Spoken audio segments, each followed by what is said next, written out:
It's Friday evening here in Friday the great state of Texas.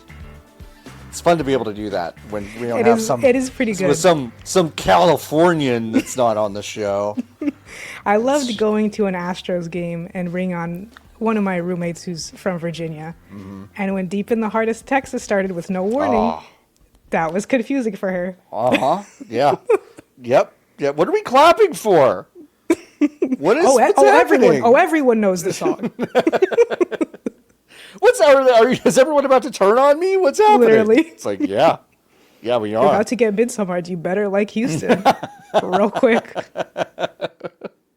Or you better like the taste of that rock that's at the bottom of that hill. One of the two. Welcome to the BGB's podcast. It's episode 76. My goodness.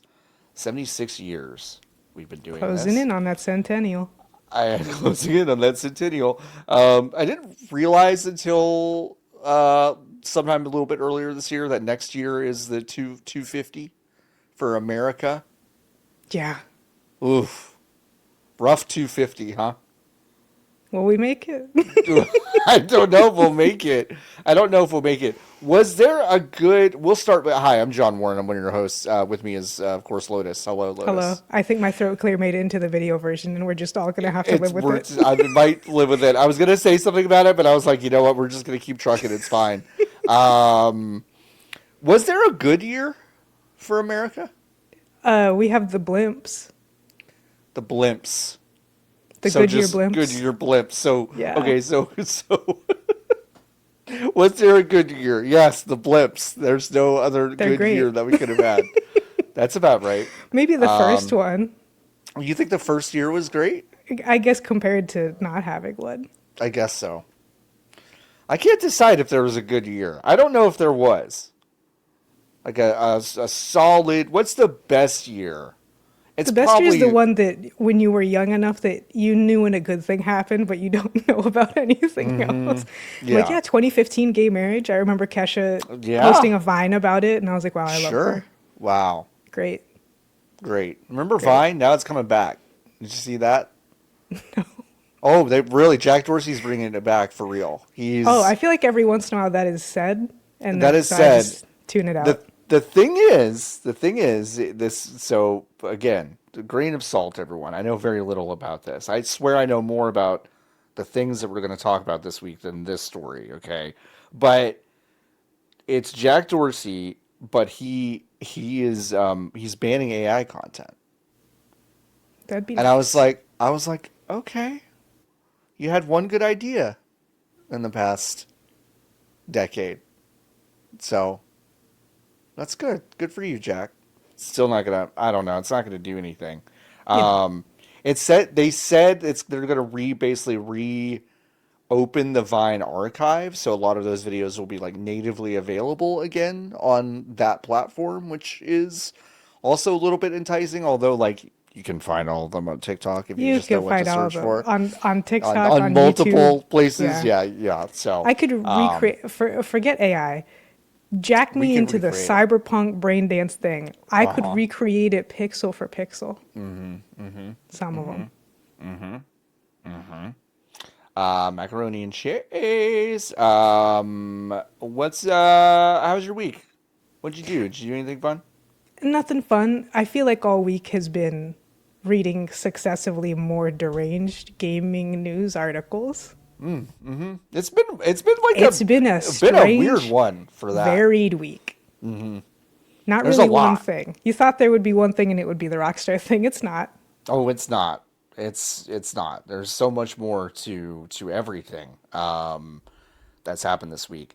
Let's get to it. I think honestly the news I'm most excited about, and I would say the most straightforward piece of the week, is Valve is releasing 3 products next year. A Steam controller, a Steam machine, and a Steam frame. Everyone celebrate like they've never done this before. Yeah. And they're going to be really well supported for a really long time. We know their track record, and there's nothing to worry about. So the thing is that, yes, of course, we've seen all of these before. A VR headset, a little box that plays Steam, and a controller that has bad trackpads on it. Okay, we've seen all of it. Okay, okay, but now this time they're backed by the fact that Steam Deck actually did really well. Yes. So And exists. in all their collateral and all their marketing language and everything, they basically have just said, "Hey, this thing did well. Let's try this. Let's run this one back. We did this out of order." And there, you know what? To be honest, there is something kind of charming about being like, "Yeah, we did this the wrong way around last time." But it's like I don't know. I do think it's funny that they're going to do this, and then they're also going to drive the other console makers into some sort of psychosis, the way that Steam Deck kind of did. Yeah. Like I'm looking forward to that for sure. I'm really looking forward to that. Lotus, I have to tell you, I'm actually kind of interested in one of these Steam machines. I'm interested in the concept of it. Yeah. I think because I am and have been for such a long time a PC gamer, Sure. I'm kind of like, that's nice. Yeah. That's a nice story. I have a $1,500 machine that I've maintained for the past 11 years. So Yeah. because critically also the GameCube I don't think is as portable as we are pretending it is going to be. Because as someone also who grew up with the GameCube, with one older sibling and a dad who owned an SUV, we did not take the fucking GameCube on vacation. No, Despite the SUV, it's a pain in the ass.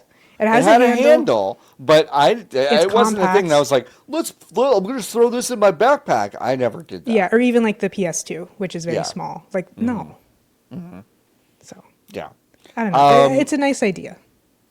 That's a nice idea. It is 6 times more powerful, they say, than a Steam Deck. It has got some custom GPU bits in it, kind of on par with like an external GPU that you might plug into a laptop, I read. 2 different storage capacities, one 512, one 2 terabyte. You've got 16 gigs of RAM. You've got 8 gigs of VRAM. You have an AMD 6-core drive. You've got all the fucking inputs on the back of this thing that you could want. There's an LED bar that you can customize to do stuff, but it can also just be an indicator of what's going on with the system. There's a faceplate that you can pull on and off and like replace it with other stuff. And it is small. I mean, it is small. It looks to be about the same size as a GameCube, but with no handle, crucially. I don't know. It's neat. When they showed it just kind of plugged in next to like a monitor or a TV, I couldn't help but just go like, wow, a console that just doesn't look deranged. That's cool. Like it just is Yeah. small, and like I do like that. I There either was want a nothing tower or wrong a with the tiny black Xbox box. 360. No, There was nothing wrong with it. there was nothing wrong with that. There was nothing wrong with that. And again, as many people have said, as we were saying, or as we repeatedly say incidentally when talking about Xbox, this should have been the Xbox, where it's just a computer that you plug into the TV. It's just a computer. It's just a computer. The controller is basically it connects natively to the Steam machine, but it can also be used elsewhere. It does legitimately, folks. Like it looks like you cut the Steam Deck screen off of the Steam Deck and just put the 2 sides of those things together. It looks like Mega Starmie. It's too long. It does. Its a legs big are controller. way too long. It's Yeah. so weird. It is ugly. It is straight up an ugly, weird looking controller. It may be really nice to use. Some previews I saw said people felt like it was nice, and it's got those trackpads. It's got some gyro control.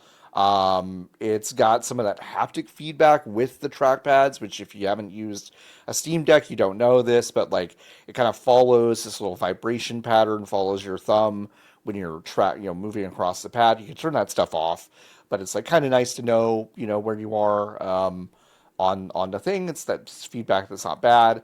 The little back buttons are a little more rounded on the controller than they are on the Steam Deck. And it's fine. This thing is fine. The other part of this that like I don't understand straight up is the Steam frame. They're going again into Any VR day now. hardware. VR. Any day it's gonna take off. Any day now. All these different makers just keep like round robining in like a 2.5 year pattern, and they're like, Yeah. we're gonna get the wave this time, folks. We're gonna get the wave, and like Thank God it's they not. all work on each other. Like, you don't usually need to buy a separate version of a You game. don't normally need to do that. That is true. This is its own kind of computer. It's wireless, so it's going to be running stuff through the headset. It's also modular, so the idea is that this frame is kind of what it is, but the actual computer piece and some other aspects of it will be replaceable. So if they come out with a new version of this, like presumably you'll be able to just buy the snap-in computer module part and snap it to your frame, and it might be a little bit cheaper. That's kind of the idea. This thing will have a dedicated streaming stick that will plug into a computer and basically stream stuff to your headset if that is how you want to play. So it's not only VR games, it's a bunch of non-VR stuff too. The two controllers are essentially, again, basically a Steam Deck that has been cut in half, and now you have two little pieces in your hands, but it looks an awful lot like, Meta Quest handheld. So, but yeah, weird. None of these things have prices yet. No, they don't. But they have received an intense amount of embargo press coverage, which A makes lot. me nervous specifically, like more so than usual because it's Valve and they don't really do They that. I'm made it. like, They made a fucking high quality video for this thing. yeah, Like a 6.5 minute, like very well produced thing that they don't normally do. I it feel felt like strange. It felt wrong. it felt wrong. I mean, It it felt felt like they were wrong. just like, we can do directs too. It's like, no, you can't. And HR, also, no one should. no one should. Harassment? I'm being harassed. I'm being harassed. It is odd. It is a weird vibe that they're bringing to these things. But I have to admit, again, like I said, the Steam Machine I'm interested in. Speculation running rampant, so like Yeah. feel free not to listen to a fucking thing I say over the next couple minutes. But some analysts are saying like this thing could cost between $500 and $600, which would put this like in a territory that should scare the living shit out of PlayStation and Xbox and all that Yeah. stuff. That Other feels analysts are insane, though. saying that feels very insane. That feels insane. Other analysts, though, on the other side of insane, are saying this is going to cost $1,200 or more, which I also think is kind of insane for different reasons. Because it's like, if you're bringing a $1,200 plug and play device, you're really going to have to, like sell the value prop of that. And I don't know if Yeah. $1,200 does that because, to your point, Lotus, you can kind of go build one of these things for not that much money these days. Yeah, and like it does take some amount of expertise, but It that does. expertise is rapidly becoming like pretty commonplace. Especially when you consider the size of the Steam machine and the fact that mini ATXs exist now. You could build a Yeah. mini ATX which would be like the Steam machine but skinnier and stretched out and Yeah. it would just be a computer. I It's agree about your expertise remark, but Lotus, we have to remember I did build my own PC. I am using it right now, and right, but that's what I mean. Is I'm like one of the stupidest people you could ever ask to do something like this. So, people ask like, "Oh, but I'm afraid of breaking stuff," and it's like, do you have no idea how hard you can manhandle a GPU yeah, and have it not even blink? no, And like, yeah, it does take some amount of knowledge and whatever, but yeah, it is number one like democratized because it just exists on the internet. totally. And also, there's more and more experts. If you live in a city, there's a non-zero chance you can show up to, Ace Computer Hardware in between the 7-Eleven and some random Japanese restaurant, and they just Yep. know how to build you a computer. Yeah, So yeah, like it could happen, which is why like you have to believe it's not going to be that expensive, not as expensive as $1,200. right. And like we do know that Steam can do what consoles are built for, which is to lose money and then to get money by selling games. Steam could do that till the cows come home Yeah, because they make enough money off of the games. yeah, yeah. They could. 70%, in fact. 70%, 70%. You know, like I read somewhere that executives think that there's a monopoly there. Isn't that weird? No, Steam? Yeah, so no. like I don't know. Can't believe it. We'll see.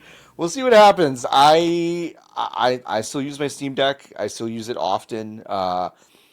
It is a machine that emulates things for me, plays most modern games pretty well. It's a great little like indie playing machine. Like Hmm. genuinely, you can play a lot of stuff with it. If you have stuff that's just mouse controlled, those trackpads are really not that bad. So if you haven't gotten a Steam Deck and you're just like a desktop person and you want to grab one of these controllers in a Steam machine, like I don't know, it feels like a nice little package, but we'll see how Yeah. expensive it is. Like importantly, the market is not even remotely similar to the console market in the sense Correct. that a console is largely for like anybody. Yep. This is for people who already have PCs and play on Steam a lot to Mm-hmm. get another dedicated device, which Yep. is weird to think about. Yeah. Crazy. Well, we thought it would last forever because We all thought that. they said it would last forever. It's in the title. But Halo Infinite is having its last content update in November of this year. Can we get a moment of silence for Master Chief? And Absolutely not. You yeah, motherfuckers put Cortana in my computer, and you think I should have any respect. You think I shouldn't want you to lose $3 trillion every year. $3 trillion. Hey, they've got quote multiple Halo titles in development. Said Halo Studios in a statement this week, and yeah, they need their whole team's quote combined focus to deliver new experiences with the same passion and care that our community has given us. I love that because it's basically like the community basically roasted us for 4 years over Halo Infinite, and we really want to take that energy into our next Halo titles. It's like, okay, all right. Yeah, we know about the Halo campaign evolved. I think we Hmm. thought this was coming, but it's a little surprising to me that it was this soon. For me, it's the opposite. They held out so They long, did hold on pretending for that long. they were that this was going to be an ongoing game, that I was like, oh, they're not going to just like tough it out. Like I could even imagine them, or I did imagine them doing like the Final Fantasy thing, the Hmm. 14 thing, which is they're like, well, we beefed it. We're going to We rebuild the game beefed from it. the ground up, and you get to keep all Hmm. your stuff, and please spend money on it, Please. please. Yeah, so this Halo Infinite's just fucking dead, which is wild to me. Rip. Rip to that. It will be remembered as a totally inert, weird thing that they did. Just kind of a weird, like, juiceless thing that Halo did. Really felt. It feels like a tech demo. Yeah, that's weird. We don't. The only person that loves this game is not on the show this week. It's true. So finally, I can So speak my truth. yeah, we can speak our truth. The game, not great. I had a really good time playing the multiplayer for one weekend. And then tried to play the quote unquote campaign and like really didn't enjoy it. So, And again, when I played, it did not have a campaign. And I yeah, said, die, maybe. die. Yeah, And it turns out when I uttered such a phrase 5 years ago, 4 years yeah. ago, It took some time. it took some time. I'm not an Hurdle Etsy witch. through I'm not a hurdle. professional, but I did my best, you guys. It had to hurdle through time and space. So, Yeah. hey, folks, if you want Lotus to will something into existence, you better ask her now, Yeah. because it takes a little while to get to you. A really interesting piece that came up this week over at the Guardian. The Guardian. The Guardian. The Guardian. One Alyssa Mercante did a deep dive on the Future Class, which was the Game Awards group, if you remember correctly, of future leaders, more or less, of the Yeah. Because they're games not industry. 30 under 30. So they're not 30 under 30, and you know what? It isn't. It's All extra not.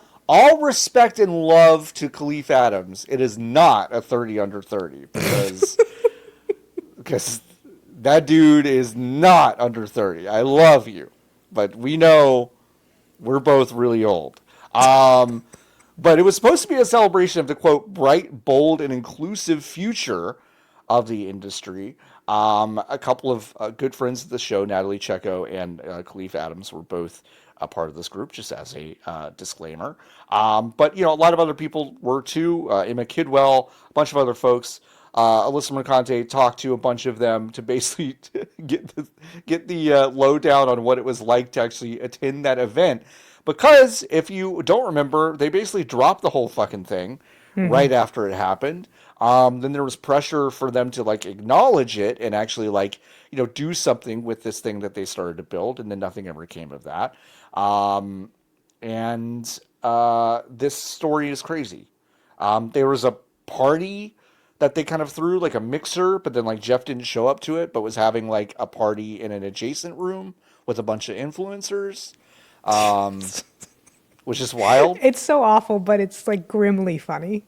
It's great. It's hilarious. It's hilarious. And I said it's literally how you would it's how you would kill him in a Hitman game. Is you have to go to the first party and then it's well, I guess he's not there. Interesting. And then you find out he's at the other party. He's just at the other fucking thing. No official leadership even showed up until the meetup was basically over. That's what Jess Negron said. The meeting was held at a Starbucks, which is really crazy.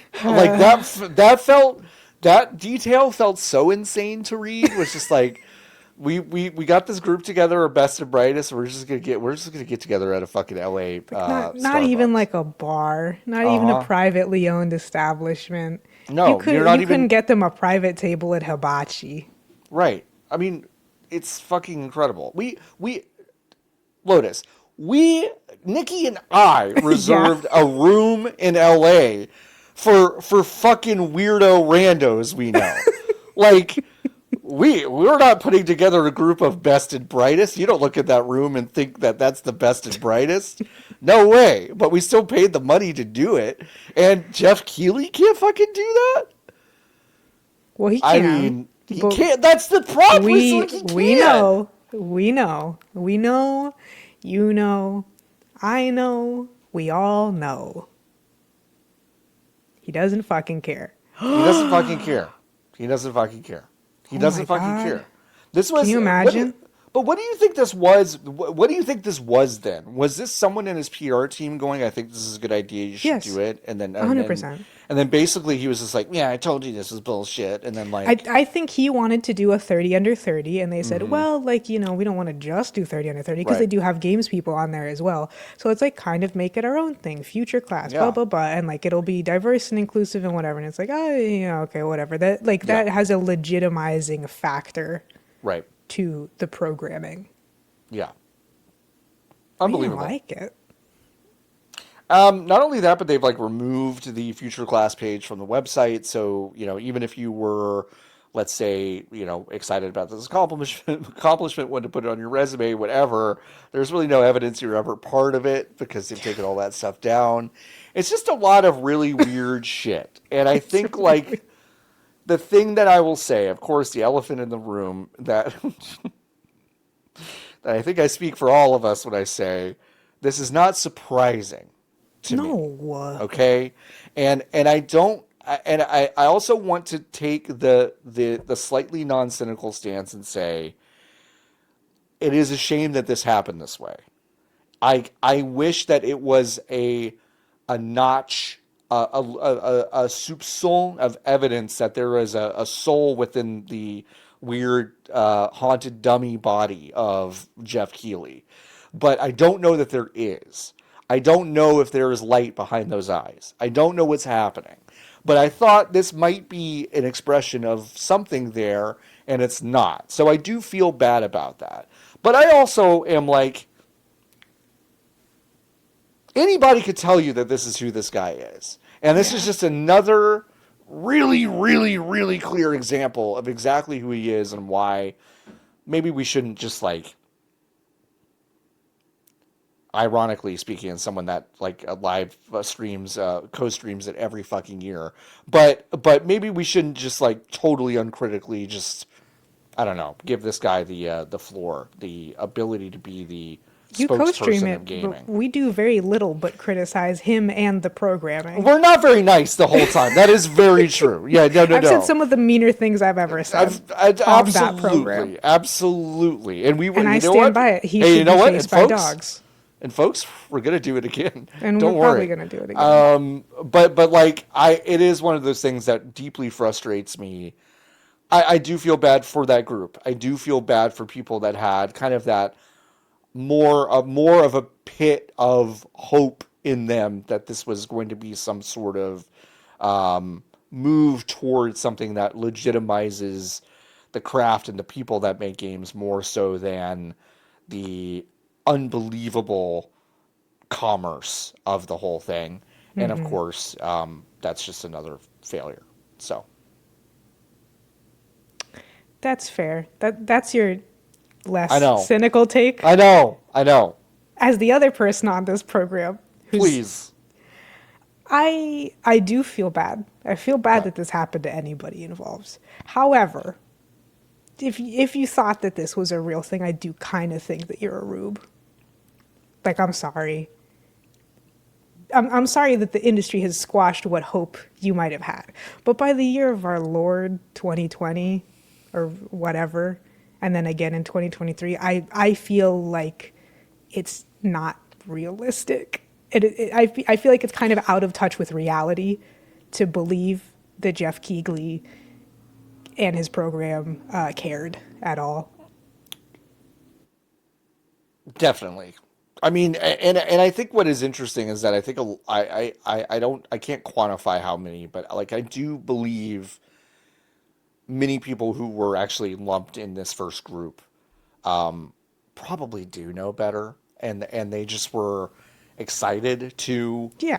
be part of this thing, but like deep down, like I know they knew that this was weird from the jump. But yeah, I agree. Like, yeah, if you thought this is going to be a real I hope thing, you got something out of it. I hope you got Is pretty something much out of it. it. Like a fucking free white chocolate latte. At the You know? Starbucks. Yeah, a white mocha from that Starbucks meetup. So you didn't get a free flight. No, you didn't. No, you didn't. I mean, how fucking crazy Didn't get is this? free room and board. Didn't get a free flight. It costs $250,000 to get like a fucking minute trailer at this goddamn thing, and this guy can't pay for your flight. His parents made IMAX. Yeah. Like he can fucking afford it. He's an asshole. I'm looking at this asshole with his gold, with this fucking suit and these gold sneakers. This fucking asshole, dude. Fucking asshole. Do you think Listen, they'll ever have him on sneaker shopping? Oh, Jesus. I hope not. Look at this fucking asshole. Look at this fucking asshole. Anyway, if you're watching the YouTube version, That's him. We have him up. God, what a fucking asshole. Anyway, I'm sorry. You know what? I'm sorry that happened. Jump scare folks. warning. Jump scare warning. But yeah, I'm sorry. I'm sorry to that group. This is a really interesting piece. These statements and these details are harrowing. They are harrowing from a social perspective of like someone with like, true deep social anxiety at specific networking, specific things. Some of the details here absolutely made me want to crawl into my own ass and die. So go to theguardian.com. We'll put the link in the show notes. And Alyssa did a deep dive on this, and these quotes and accounts are fucking unbelievable. So good report. Moving on to another group that's doing so great. It's Sony and their fiscal report. Let's talk specifics about, we talked about Halo. Mm-hmm. Who else made Halo? Bungie. What else does Bungie make? Destiny 2 and I guess Marathon. That's what they say. That's what they say. We can say they are making it. That we can say with complete certainty. They are making it. They are actively making it. It's true. Yes. Destiny 2 is underperforming, which should surprise no one because that game is a No. mess right now. Especially from when, like, Sony's saying this in the context of what we expected when we bought it, and it's been a minute. Correct. It's So, been a yeah. while. It has been a while. So yes, they're struggling to make something out of this thing that they've had for a while, and it has kind of really gone way past its crescendo and seems to be nestling into some sort of like, are we going to kind of Fortnite Magic the Gathering this whole thing, or like what are Mm-hmm. we doing with this thing? It seems to be a lot of real confusion. I don't really know anyone that plays this game anymore. I used to know like 13 people that played this game, Yeah. and none of them play it at this point. So it's a very Yeah. interesting A lot of messy microcosm. breakups with Yeah. Destiny 2 have occurred. Yes. Um, and also, they say that Marathon is coming before March 2026, which is. I'm going to say it. That's news to the Marathon team, I think. It sure fucking is. Are you kidding me? That's 4 months from now? Yeah. It's really nuts. How can you lie So, like that? How can I you don't lie know. when people know you're lying? Yeah, I don't know. Listen, I will also say their attachment to that before March 2026 has to do with their fiscal year planning. And then when they Right. were asked about it, it does look like there's a very clear exit ramp for them to be like, well, we're going to move this later, because all they said is we are fully dedicated to launching the title to schedule, which is nothing. It's a nothing burger No. of a statement. So But why even this, bother? why even bother? Why Why even bother? pretend? What happened here is that the fiscal year projections went out public before someone on that team saw it, and they're like, oh, now we got to fucking lie about it for the next couple months, because they know this is not coming out in March 2026. They reopened the playtests for this game a couple weeks ago. I don't know if those are going well, but it is called an important checkpoint for us as we test improvements since alpha. I have not played it. I was invited to it. I still am interested in checking it out. Nikki and I had an okay time that one day we played it. Um, but I still look at things like Arc Raiders, which we'll talk about in a moment. Escape to Duck Off or whatever the fuck, whatever Mm-hmm. that Escape from that's called. Duckov. Yep. And other games that are doing this kind of gameplay, this extraction shooter stuff, and now doing some riffs on it and getting in before Marathon is out. So um, I don't know. There was a lot that was slick about this game, but I still, from a genre perspective, don't know how exciting this is for the public. But Yeah, yeah, that's kind of the critical thing, I think, is that, like, extraction shooters as a concept were largely launched by Escape from Tarkov. yes, And none of the other ones are like Tarkov. Tarkov's a lot more hardcore CSGO Russian FPS pervert than yep, anything else. And Marathon's not going to be that, but it's going to be a lot more serious, I think, than Escape from Duckov or some random Fortnite mode. Or even yep, if you want to get technical, shit like Repo and Lethal yep, Company has extraction elements to it.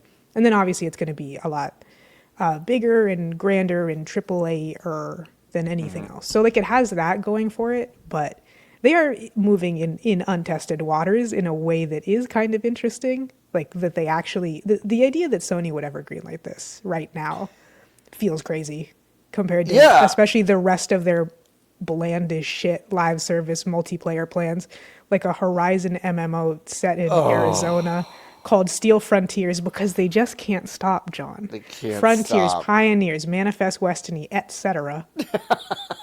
They can't fucking stop. And then also making a multiplayer game on top of that. So like it's weird. It's an anomaly. And so in that sense I'd like to see it at least do something.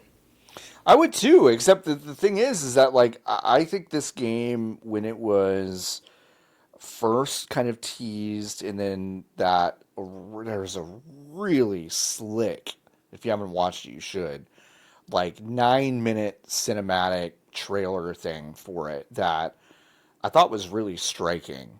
Um, and it all hints at, I think, a much grander experience than what is there. this is a pretty small experience. I mean, this is a fairly confined and I would almost say deeply unambitious game from a gameplay But there's going to be perspective. another ARG. There's going to be lore, John. And There's going it's to be like, companies that you'll know the names of. and is that hitting? Are your buddies talking about it already? I don't know. I don't know. I think there are some sickos that will like this a lot. I think they're the Oh, Destiny yeah. lore sickos that are going to be super into this. And again, they're really good at it. If this is your thing, they are good at that. But I just from like when I look around at what else is out there, and what else is either gaining or has an unbelievable amount of traction already, they seem to have more ambition than this game does. So it's one of those things where I don't know if people are like clamoring for something that is just a tighter experience and smaller experience when a lot of really popular stuff is jumping off that has kind of a grander scale. So I don't know. If you're AAA, you shouldn't go small, You shouldn't go generally. small. It's the only thing you're going to be able to outperform other people on, unless you're someone like Nintendo, which even then, like, Yeah. nowadays, question mark. But if you have that legacy of like really tight and intelligent game design, where you know you're going to do new stuff and it's going to be like pretty shiny, Yeah. but then now getting into this kind of era where AAA is now like quadruple A, and the only thing you have is the scale and the extra shininess. Yep. Yep.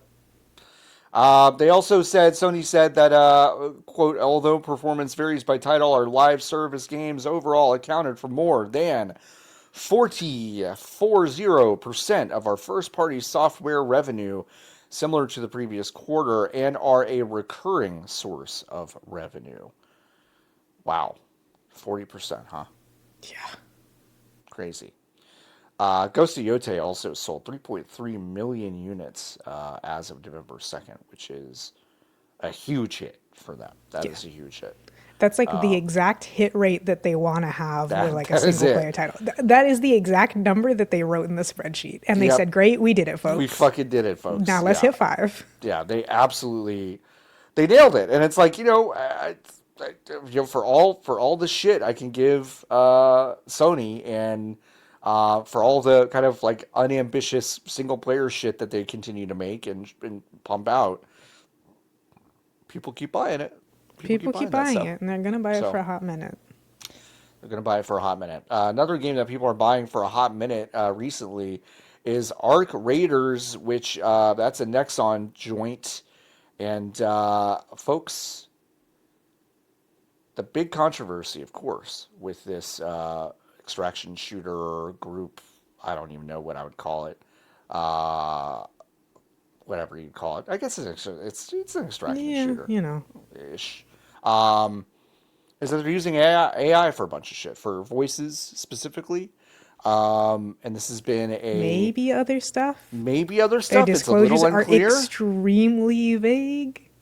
Very I mean, vague. even if you just look at the fucking thumbnail cover art for this game, if you think that they didn't use Gen AI for concept art inspiration, get the fuck Yeah. out of here. Yeah, of course they did. But this game is extremely popular. A lot of people I know have been grouping up and playing this game. And Eurogamer made wrote a review for it and gave it 2 out of 5 stars, essentially docking it for. If you don't know what the game is about, it's basically about robots that drove humans underground, and they were basically like, interesting that this game would use AI so uncritically, and a lot of people lost their mind that they would bring that up in a review, So funny. even though it's what a fucking review is. You look at the context of which a game is released and how you feel about it, and you go, oh, this is how I feel about this game. But why aren't they being more Why objective, are they being John? Why aren't they being objective? objective in the single person written review? If Why aren't they being objective? Listen, if the there's one thing that there is about skyboxes art look is that great. you can be objective about You can art. be objective about art. 100%. All the time. When will these fucking journo hacks Just start getting objective, Do you want them to be shills or do you want them to fucking dog shit that sucks ass? Come on. Make up your fucking mind. But as a lot of people pointed out, like in their write-ups of this game, like the most interesting moments of this game is when you're playing with other people, and there are those human moments where they'll be saying things to you in chat, and interacting with the world and having a really good time. And it's a weird, stark reminder that the human element of playing games and the human element of making games are really not all that dissimilar, I think, in the terms of like where you get the magic from. And so, yeah, this is I think a really interesting and not in a fun way watermark of where are we? Where are we as like a class of people that care about video games? We were given something that most people think is pretty fun and cool, but it's got this stink on it, kind of like the Finals did, another another game that Embark Studios made. It was a hit, and a lot of people liked it, and now it's again round two of the same studio delivering some AI stuff, and for us to say that's okay or to reject it, and so far it seems like people are okay with it for the most part. Yeah, I mean, I guess that's where you have to draw the line too. Is like I think a lot of people who do care about games care about this, but that's not who they want to play their game. They don't give a shit. No. Because I mean, if they did, people streaming this on Kick like don't give a shit, and that's like, that's all of them, and that's all of them. So, if they cared, they at all. The voiceover sounds fucking awful. It's really noticeable. It's bad. It's really bad. Noticeable. Yeah.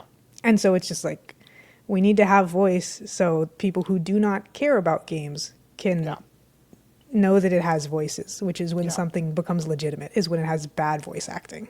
Yep. Nexon CEO also said, quote, I think it's important to assume that every game company is now using AI. Every game company is now using AI, and the average salary for a game industry professional is $142,000 a year. We'll get there, folks.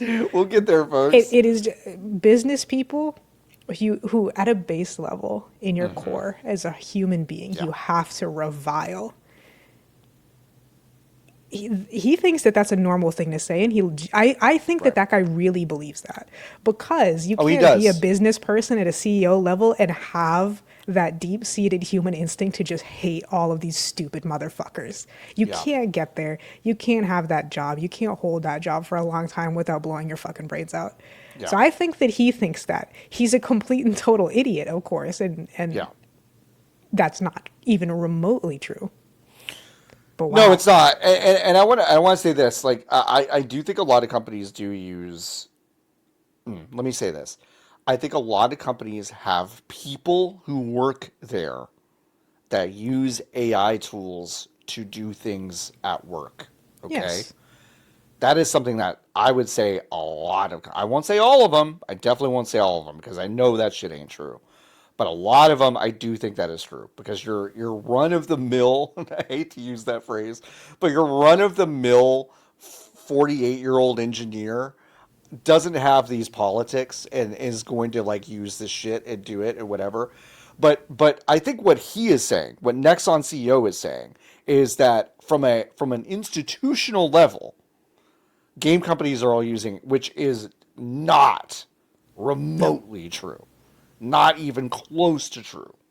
And a lot of devs came out to say that this is not true this week. And like big ones too. Like it's not just like small indies that are like, no, this isn't true at all. It's like a lot of different bigger studios also don't touch this stuff. So if you read that, if you went, oh, I guess we just gotta kind of, no, like that's bullshit. This isn't happening. Most people know that AI stuff is generating some of the most worthless fucking slop that costs about 4 times as much to fix than it does to create. And even if that weren't true, any business of that scale where a large scale adoption of AI seems even remotely interesting to them, have a large enough legal team that they won't let them do it because it is still in an extreme legal gray area. It's in an extremely legal gray area. And I mean, like I don't know. Dumb as hell. Weren't the Pal World guys like, AI's fucking stupid? It's like, yeah, steal your stuff the old-fashioned way, Steal your stuff the old-fashioned way. Like, fucking iterate and steal like a regular game developer. If you're a good game developer, and I say this with 100% honesty, you steal shit. Yeah.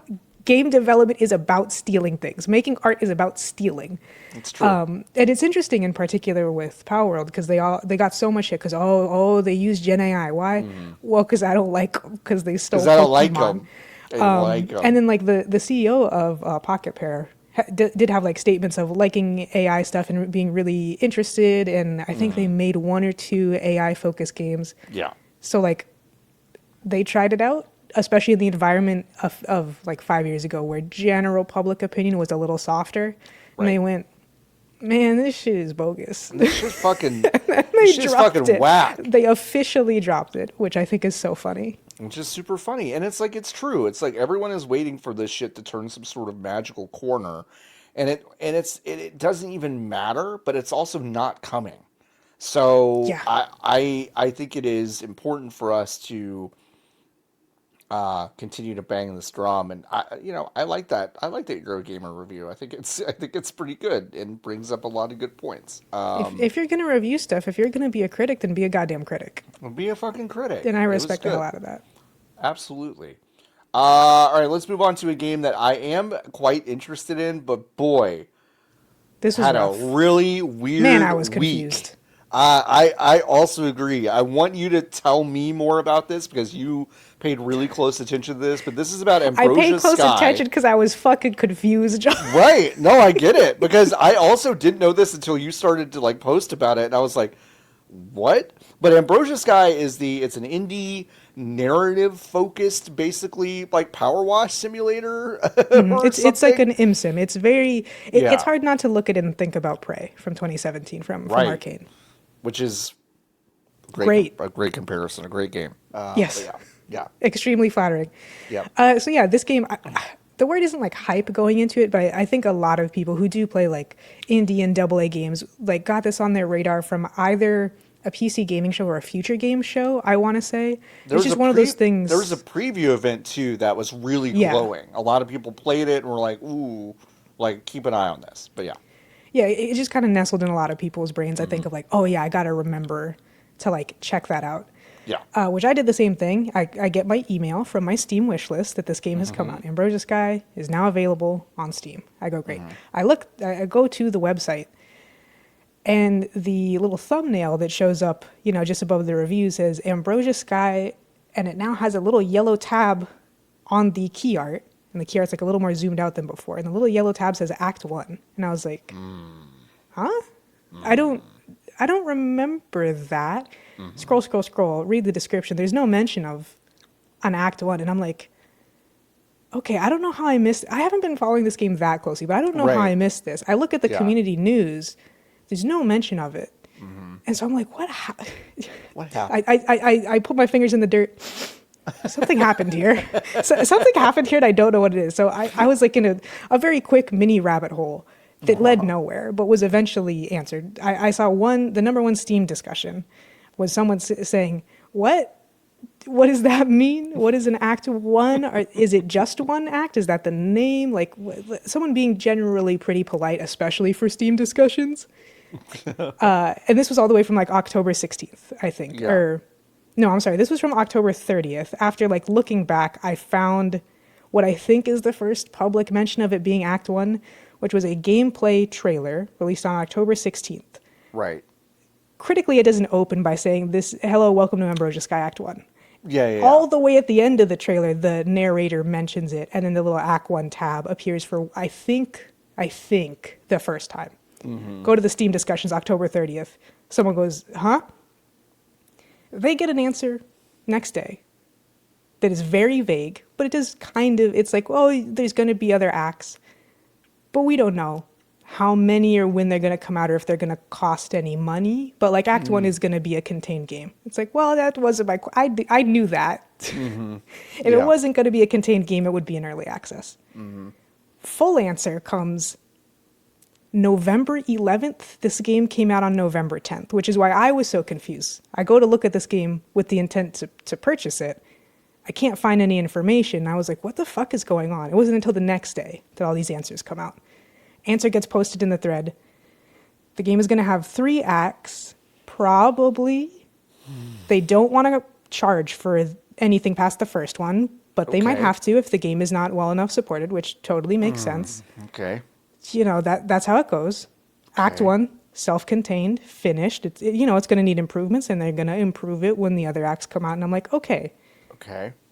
Steam store page finally gets updated later that night. Because again, when I went to look, I was like, eventually it gets updated. A news post goes out. What? Yeah, it's weird.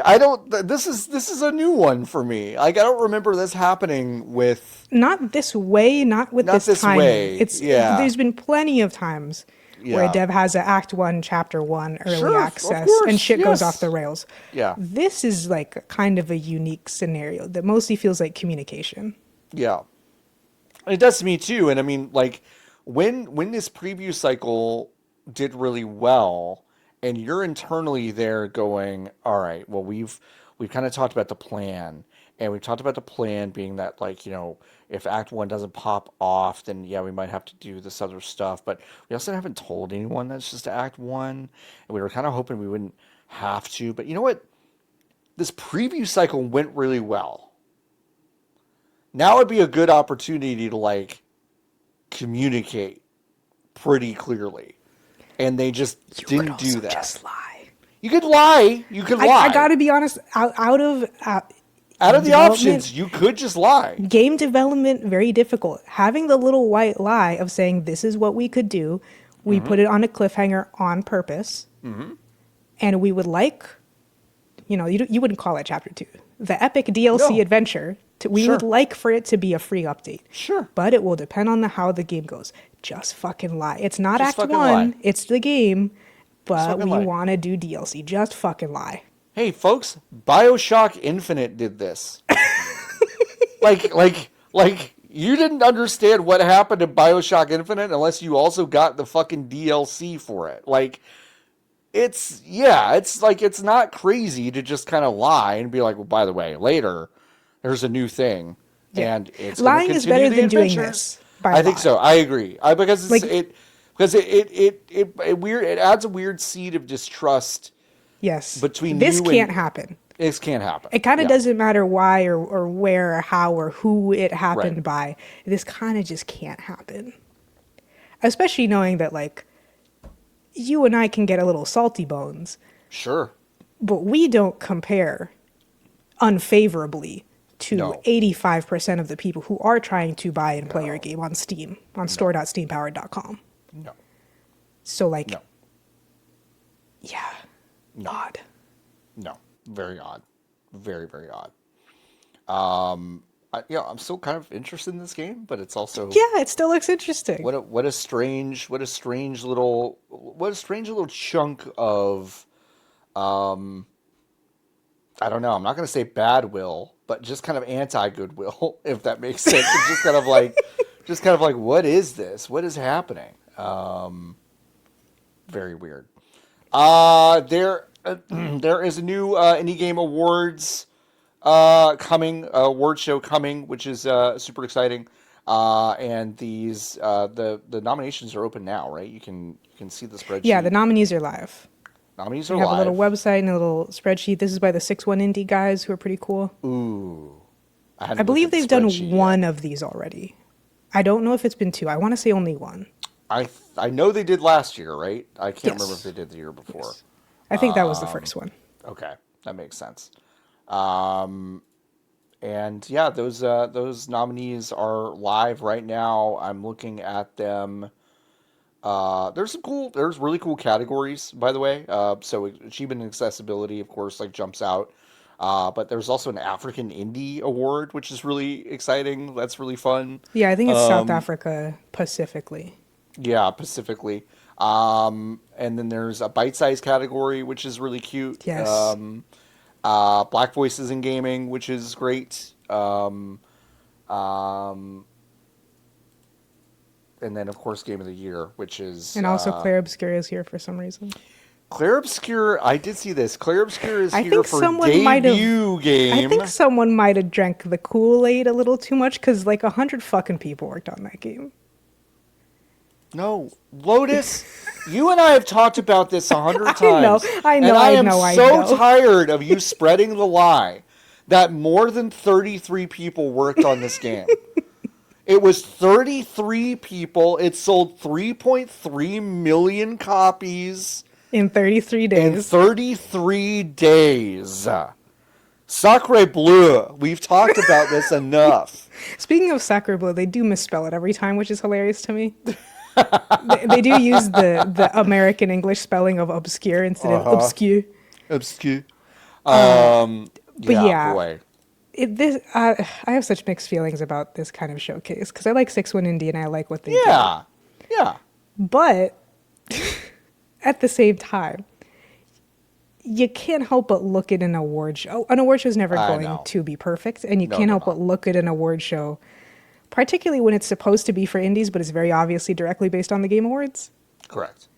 Because the problem with the Game Awards does not begin and end with the nominees. It doesn't begin and end with Jeffrey either. And so, like, the thing that made me start thinking about this is that they have a gameplay design award and a Game of the Year award, which has the same problem that the Game Awards has, which is having a game direction award and a Game of the Year award, and it's just kind of nonsense. It doesn't make any fucking sense to me. It makes no sense to me. Claire Obscure is here for some reason. I think it's getting kind of hard to consider Supergiant. I mean, I think it has been hard to consider Supergiant an indie game studio for a long time. Yeah. And like, as much as I'm not interested in litigating what exactly is and isn't indie, not only do I think that there needs to be a line somewhere, I think if you're going to do something as specific as an award show, you have to ask yourself why. Like, why do an award show instead of some other thing? Why not just give out awards and not do a show? Right. And if it's not to be a commercial, which this is not, then why is it based off the commercial show, the Game Awards? Like, it just doesn't make an enormous amount of sense at times. No, it doesn't. Yeah. It doesn't. It doesn't. Let's listen. Award shows are a very. I get it. Like, I think you want to get into, if you have like any sort of power or influence or like momentum or organizational skills, your instinct may be like, what if we did a loud, fun thing and celebrated, the year? Which is like, I think a totally normal instinct.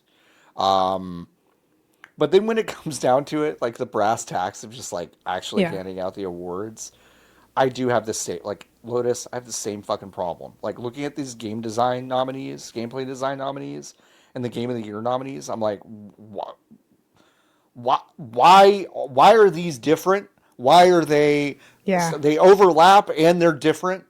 It's weird. Which is exactly the same as the Game Direction Award at the Game Awards. At the Game Awards, it's so crazy to me. The weird thing is, like, right, the Game Awards wants to bill itself for the sake of getting money as the Oscars of gaming, right? Yes. It's not the modern Oscars of gaming, but it is the contemporary Oscars of gaming, if you know what I mean. It's the Oscars that said, yeah, the whole art thing is cool, but we haven't grown our viewership. So we need to invite fucking Amy Schumer to present the awards and joke about how she hasn't seen half of the movies and how she fell asleep through a bunch of them. We need to have these chuckle fucks judging the animation category, calling them all kids movies and saying they didn't watch anything but Disney, so they just vote for it every time. That's the Game Awards. So that is where you have some problems. The other problem is that critically, the thing with the Oscars is that critics / media journalists make up like a pretty small amount of the judge pool. It's mostly industry professionals. Yeah. And that's how you get to something like the BAFTAs or IGF. Yeah. That's not really how you, in my opinion, should judge indie games, especially when you make mistakes. Like this Community Management Award, which is a social media professional, to me, says that it's a community management award, but very obviously isn't. Yeah. It reads, just to be clear, community management award, description. Those two things together make total sense. Recognizing a studio that excels in fostering a vibrant and inclusive community through exceptional engagement, support, and communication that enhances player experience and builds lasting connections. Okay, that is what that means. The developers of Consume Me are nominated for this. And to my knowledge, they don't do that. They do social media marketing. They post on TikTok. Yeah, they post. And they moderate the comments on TikTok, but that's not the same thing. That's social media marketing. And even just to begin with, social media and community management are overlapping but different things. Completely. And so this is one of those things where it's like the lack of industry expertise is really showing, and it's clear like how maybe that is going to impact judging and nomination. Yeah, that's a really good point. I mean, I think the thing where, if you have an indie game awards sub like show, my first instinct would be to kind of assume like maybe they have a better sense of nuance than game awards. Yeah. And I don't know if they do. Like it's like first of all, that bar is in the fucking toilet, So let's right, be, yeah. So let's they do, let's but be like fair. They do, but it's like they do, but are they being the thing that they say that they want to be? Kind of, yeah. I mean, it's still kind of like, Claire Obscur showing up in debut game is one of those things where it's like, well, clearly, like when you read stuff like this, it's like, well, clearly they're gonna win, but it also feels wrong. Like sometimes you just have nominees for things that you're just like, well, that's just not right. Like this is not right. Like just in your vibes, it just doesn't feel like it makes sense when you know about what. Except the only nomination that makes sense here is, of course, solo development for Mega Bonk, my game of the year. Thank you so much thank you for making it vet and ad. Didn't even know that's who made this. Anyway. Great. Yeah, I mean, just one of the other things, like even having a solo development award to me says that, like, you on a fundamental level, I'm so sorry, I don't think that you get it, because that doesn't fucking matter. Not only that, even if you're not someone who prescribes to like the super zoomed out solo development isn't real thing, which is like, well, the tools that you use are built by someone else. Even if you don't subscribe to something that is that extreme, it's vanishingly rare that a solo development thing is actually solo development. We know that Undertale was, and a bunch of the creatures were designed by other people. 100%. And so when you have stuff like that, it's like, it's too complicated to vet. And if you know that, if you have that knowledge of the industry and indie games, then I could understand you going for like a micro indie award. Right. And saying like, this is a small team or like very small core team, and we want to celebrate like how much they were able to do despite these constraints or something. Even then, I don't really think it's a good thing to award or to celebrate. I think the bite-sized games kind of papers that over a little bit better for the energy that it's bringing. Yeah, I agree. I think that makes a lot more sense. But yeah, what an interesting group of categories, interesting group of games. Can I say interesting group of judges? Ooh, I haven't looked at the judges. It's impossible to say no shade and sound like I mean it. But I do mean it. I mean no shade. But there's like there's 5 in particular. 5 judges. GameSpot, Game Informer, Giant Bomb, No Clip, and MinMax. Yeah. They're not really known for covering indie games at all. No. Like even a fucking like you could argue No Clip, but even then, when I think of No Clip, I think of their Fallout documentary. So like not really, or not even Fallout, Bethesda Game Studios. Yeah. And so it's like you're falling into the trap that any kind of game of the year or award show falls into, where you're going to have people who haven't played all of the nominees for categories that they're voting for, and if they have, it's by committee. Right. And so if you have a committee of 7 people voting on an award, and 5 of them have all played Hades and Silksong, but they haven't played any of the other nominees, and then one of the other people has played Hades and Silksong and all the nominees, and one person has played Hades and Keep Driving. What the fuck do you think is going to happen? Exactly. No, I think that like, and I think like that's such a good point because obviously they just want the cachet of GameSpot and Game Informer and Giant Bomb like on this page. Like that's what they want. Which is fine. But they could have easily been like Charles Hart, like who plays indie games on that staff. Like I know that, and it's like okay, I know what that guy likes and plays, and I know where this is like. That makes sense to me. To go Game Informer, it blows it up. Same thing with GameSpot. In general, picking same thing with guy. It's like picking a guy.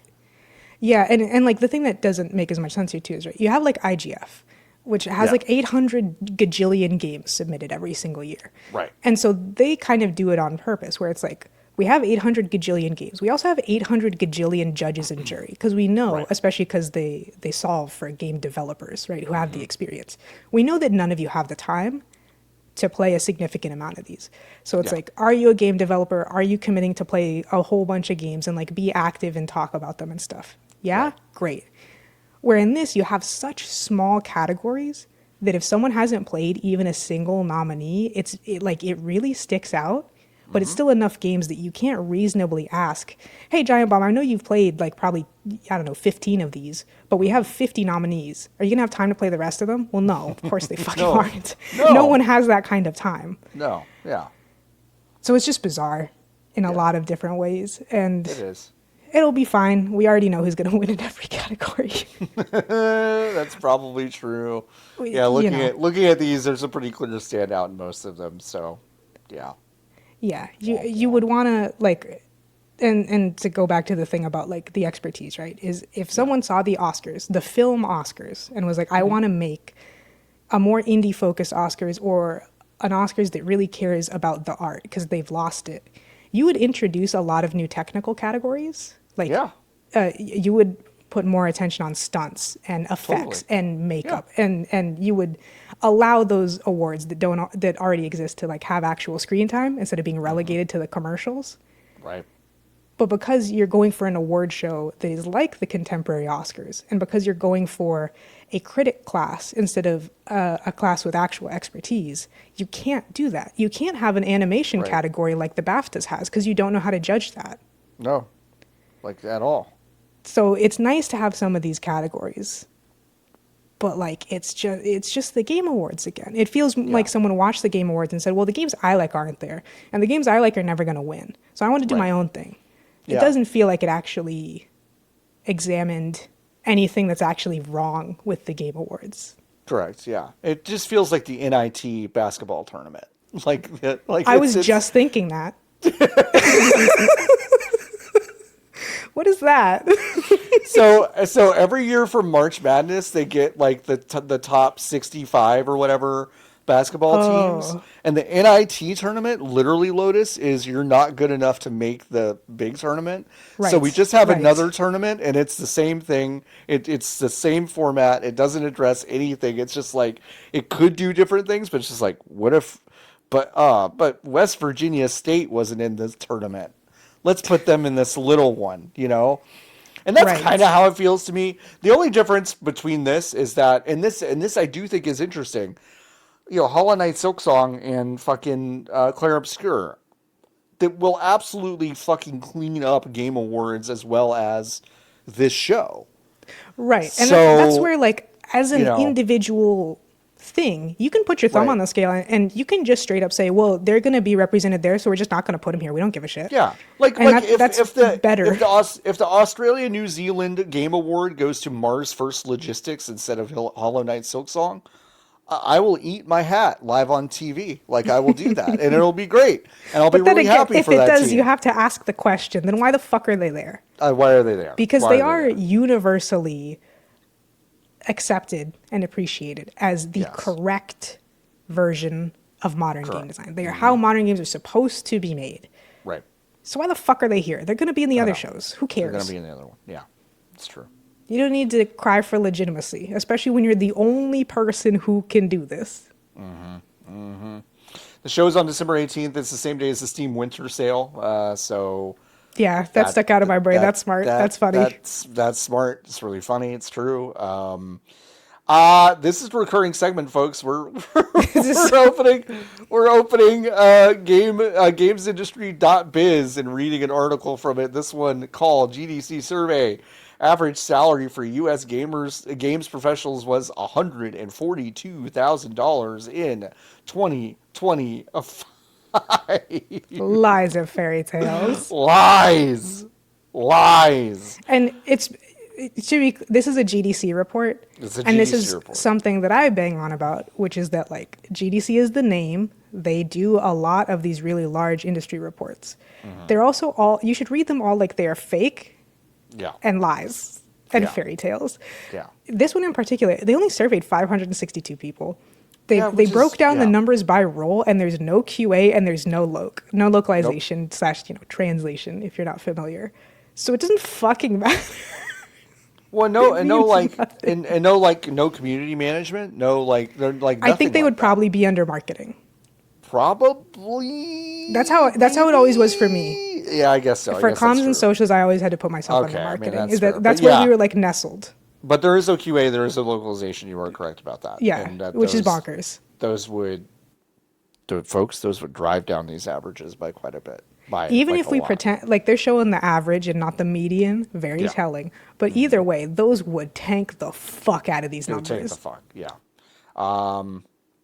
If you want to know the average for each department, visual arts, 124,000, audio, 132,000, game design, 133,000, business and marketing, 134,000, programming, 150,000, and management operations, 160,000. 80% of U.S. Games industry professionals said that their current salary, quote, meets or exceeds their basic needs, which...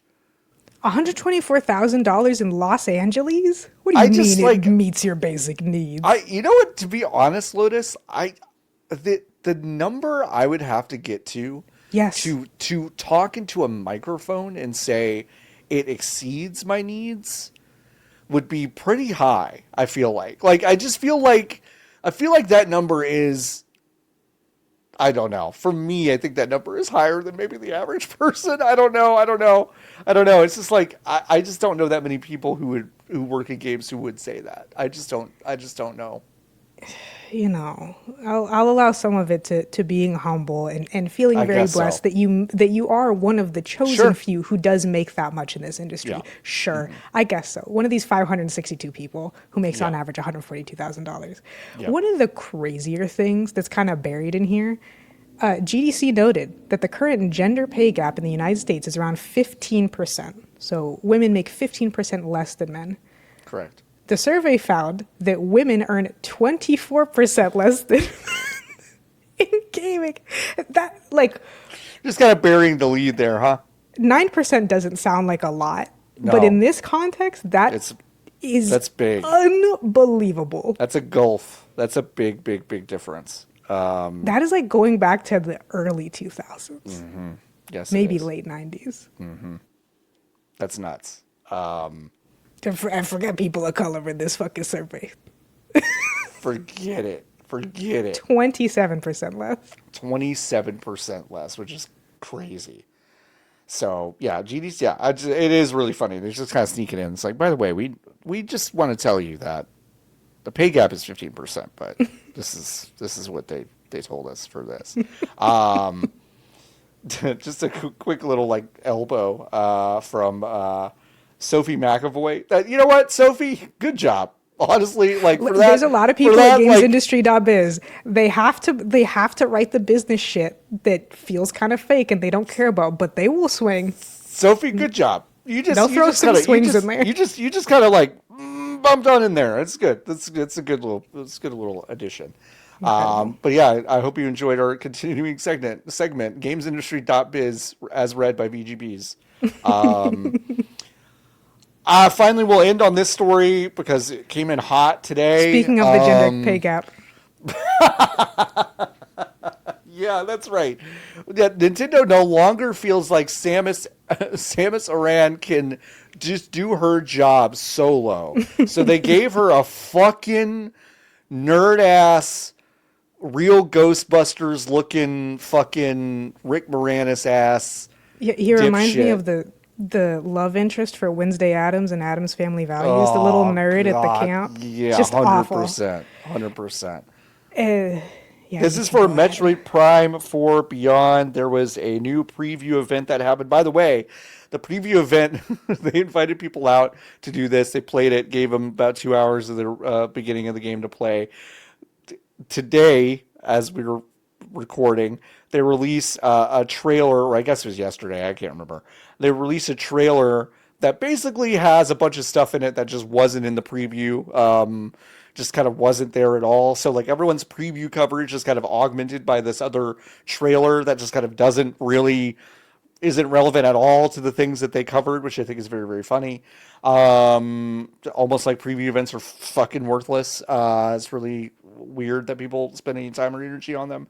But yeah, apparently at different points in Metroid Prime 4 Beyond, you will get a little companion to follow you around. And the one that is featured prominently early in the game is a fucking creepy, weird nerd dude who like A bumbles Joss around, Whedon. a Joss Whedon, they're right behind me, aren't they? Kind of guy, who just quips about like stuff you can pick up in the world. And that's the thing that for Metroid fans like myself, Yeah. that seems bad, folks. It seems bad that they're giving you a guy, and it may not be just this guy, but it's a guy at every part of this game that is going to be accompanying you apparently and telling you where stuff is, which is very not Metroid. Like that's really You not have it. to pray that the other guys are not as bad as the guy that they show in the first couple of hours. However, However, the fucking 9.5 minute trailer that Nintendo put out did not inspire confidence in the it didn't like at all. you have the huge black dude with the gruff voice. So he's going to be the Uh-huh. commander and he just wants to see his family and he's going to like sacrifice himself and blow up whatever. You have the guy who's Yep. like, I never cared about anything before this, but now we're like But now family. we're like family. You're not fucking Sev, bud. Calm No. down. You have You have woman. lady, yeah, you have lady who You is have like, woman who I has hope we dark could, hair, so I she's hope we could definitely do going to this be the Latina forever. mechanic. Oh yeah, That's my totally. predict. And then you have him who's like, what's the new one called? Star Trek Discovery. It's about to get real nerdy up in here. Science rules. I love science. Oh my God, you're Samus Aran? You're famous. Whoa, let me get out of here. It seems like it's getting pretty hot in here. And if I kill myself, then what happens? I Oh, posted on sorry. Blue Sky. I posted on Blue Sky that I hope this guy comes up and gives you a hug, and then Samus just morph balls reflexively, and then crushes his bones and sprays his blood and brains just all over the screen and level, and then that's just kind of how that ends. But we know that's not going to happen. It's not promising.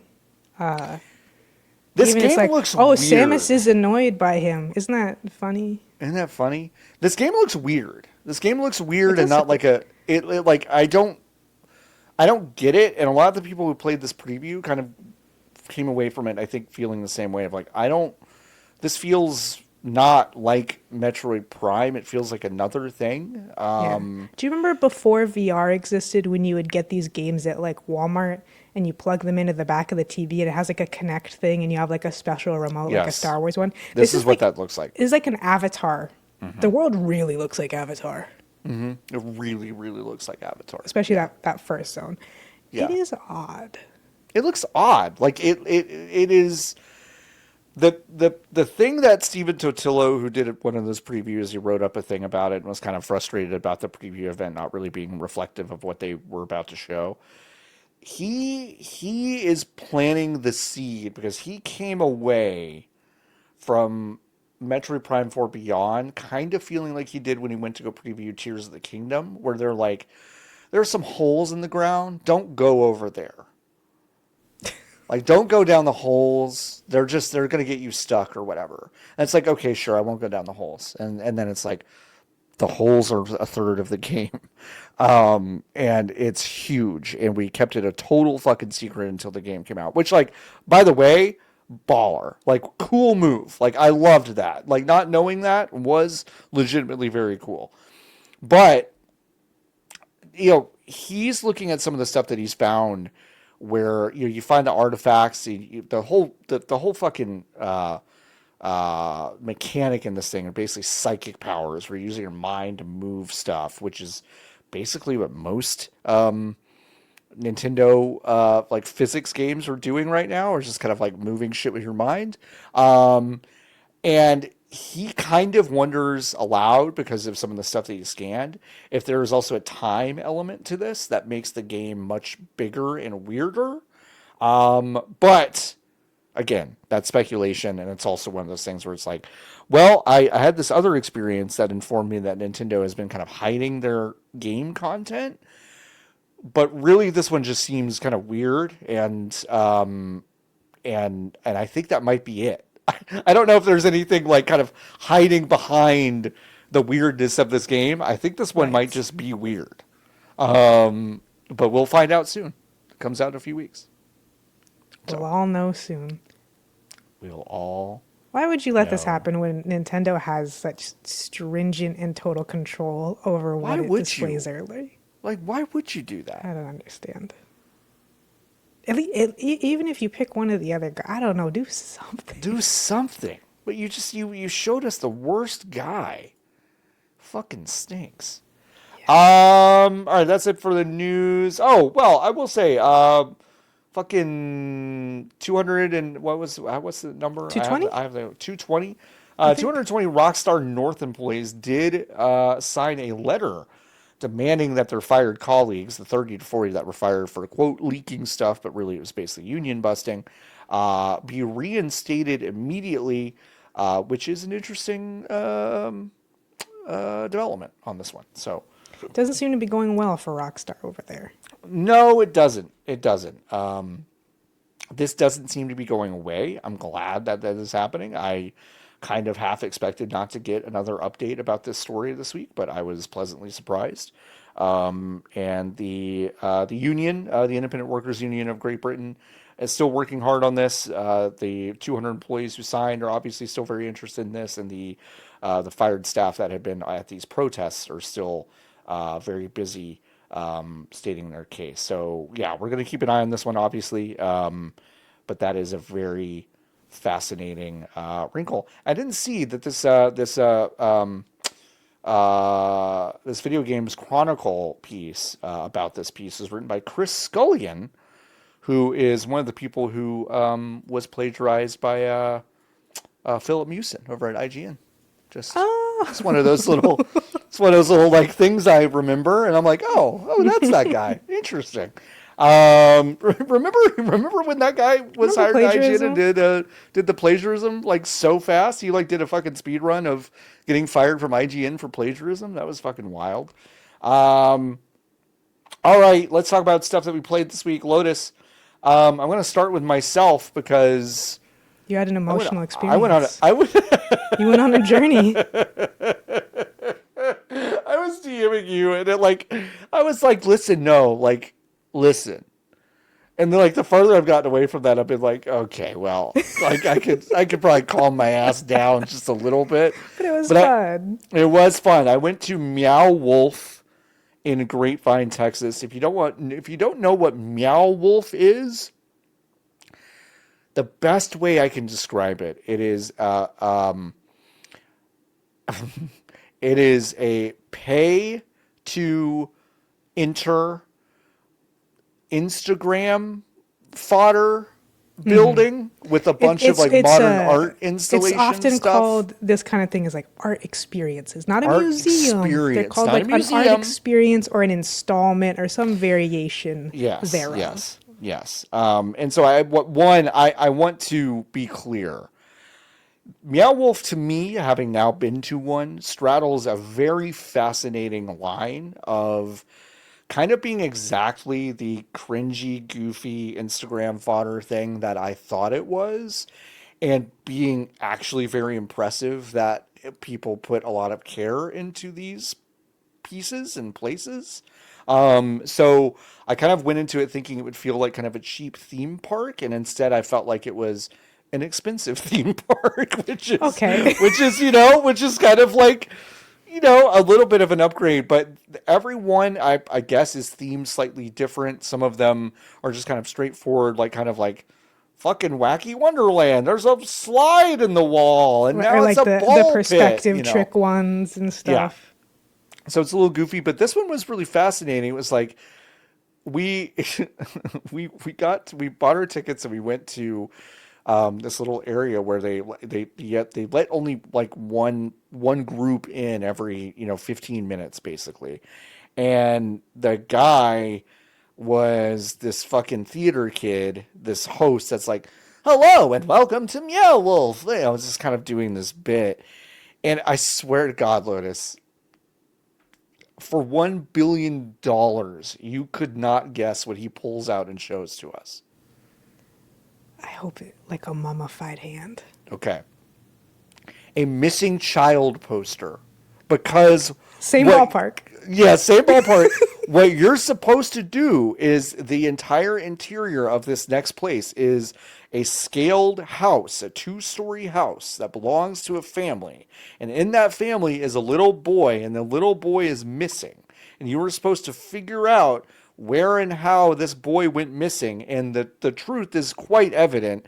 He fell into some sort of portal in his house and is in some weird interdimensional trap, which is like, taking you through all these wacky places.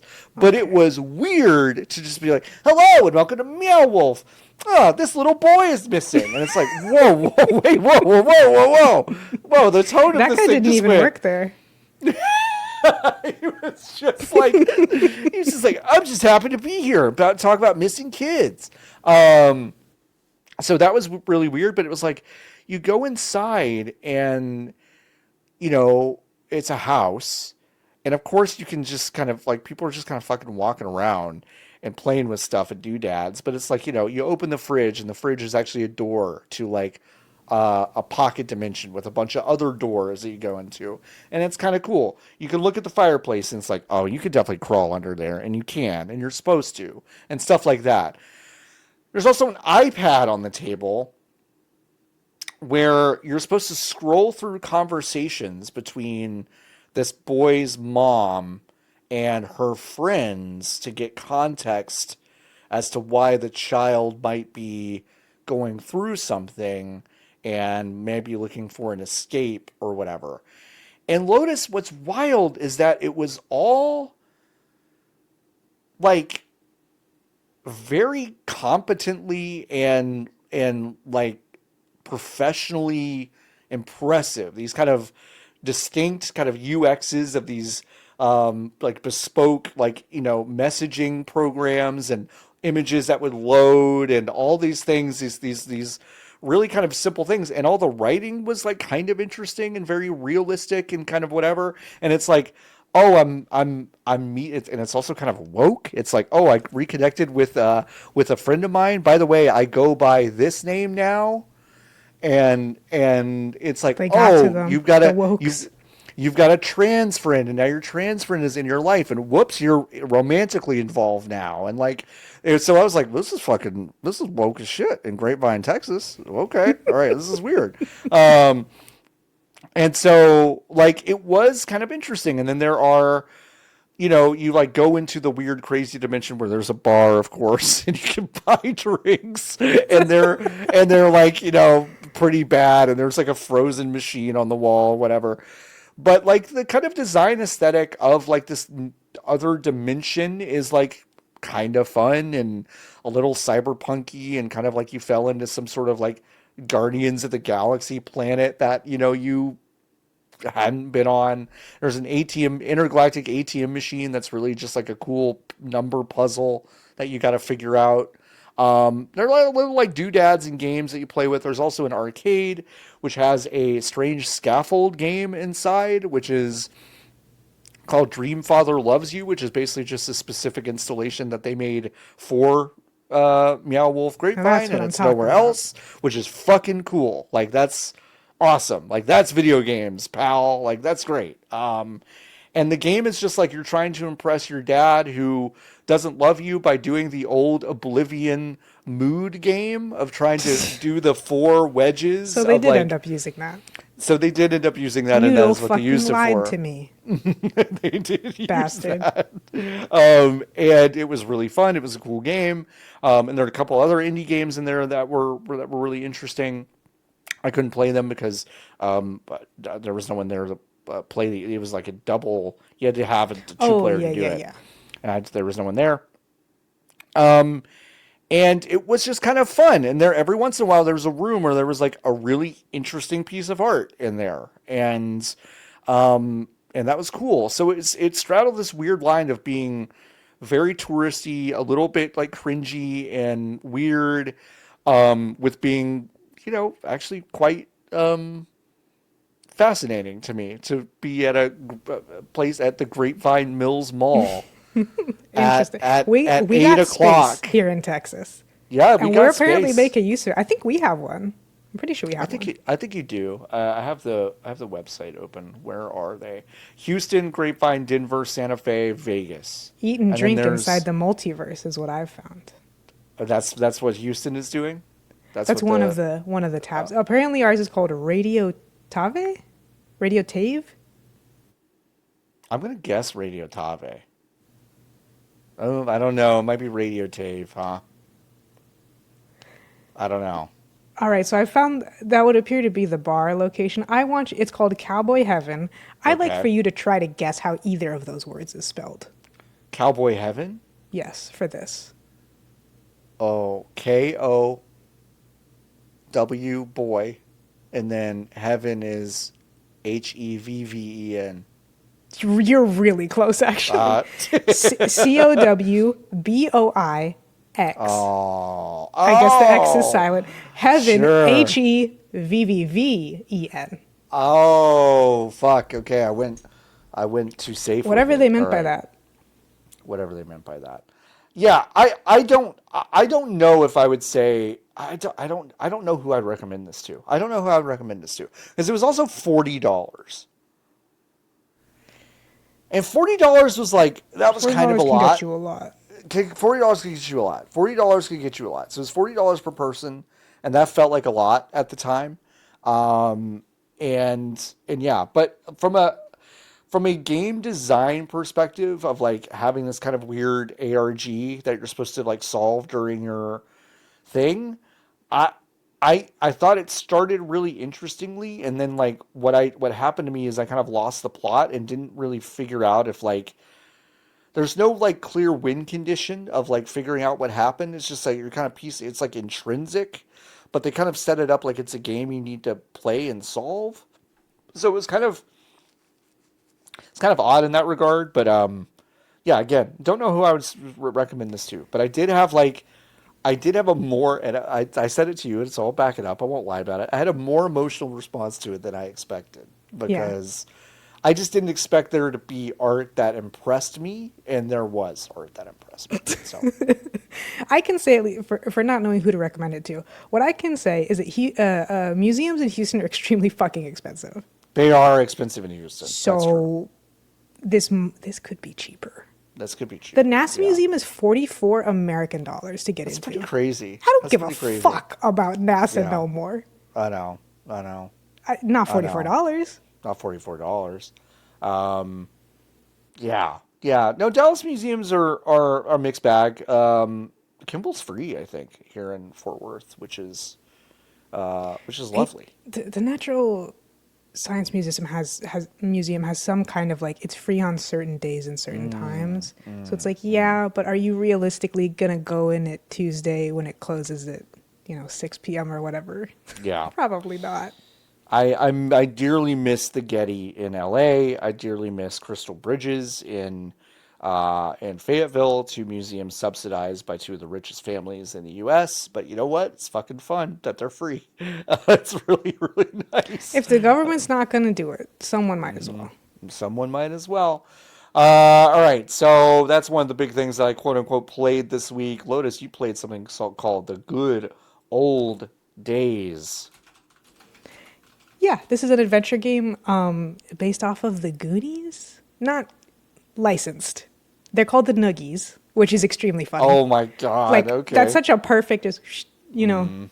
And so it is. I guess it's like a Metroidvania, but few important things. It is designed to be multi-run, so like okay, you play it and then the game kind of remembers what you did. You keep certain items persistent. It doesn't like remember the maps.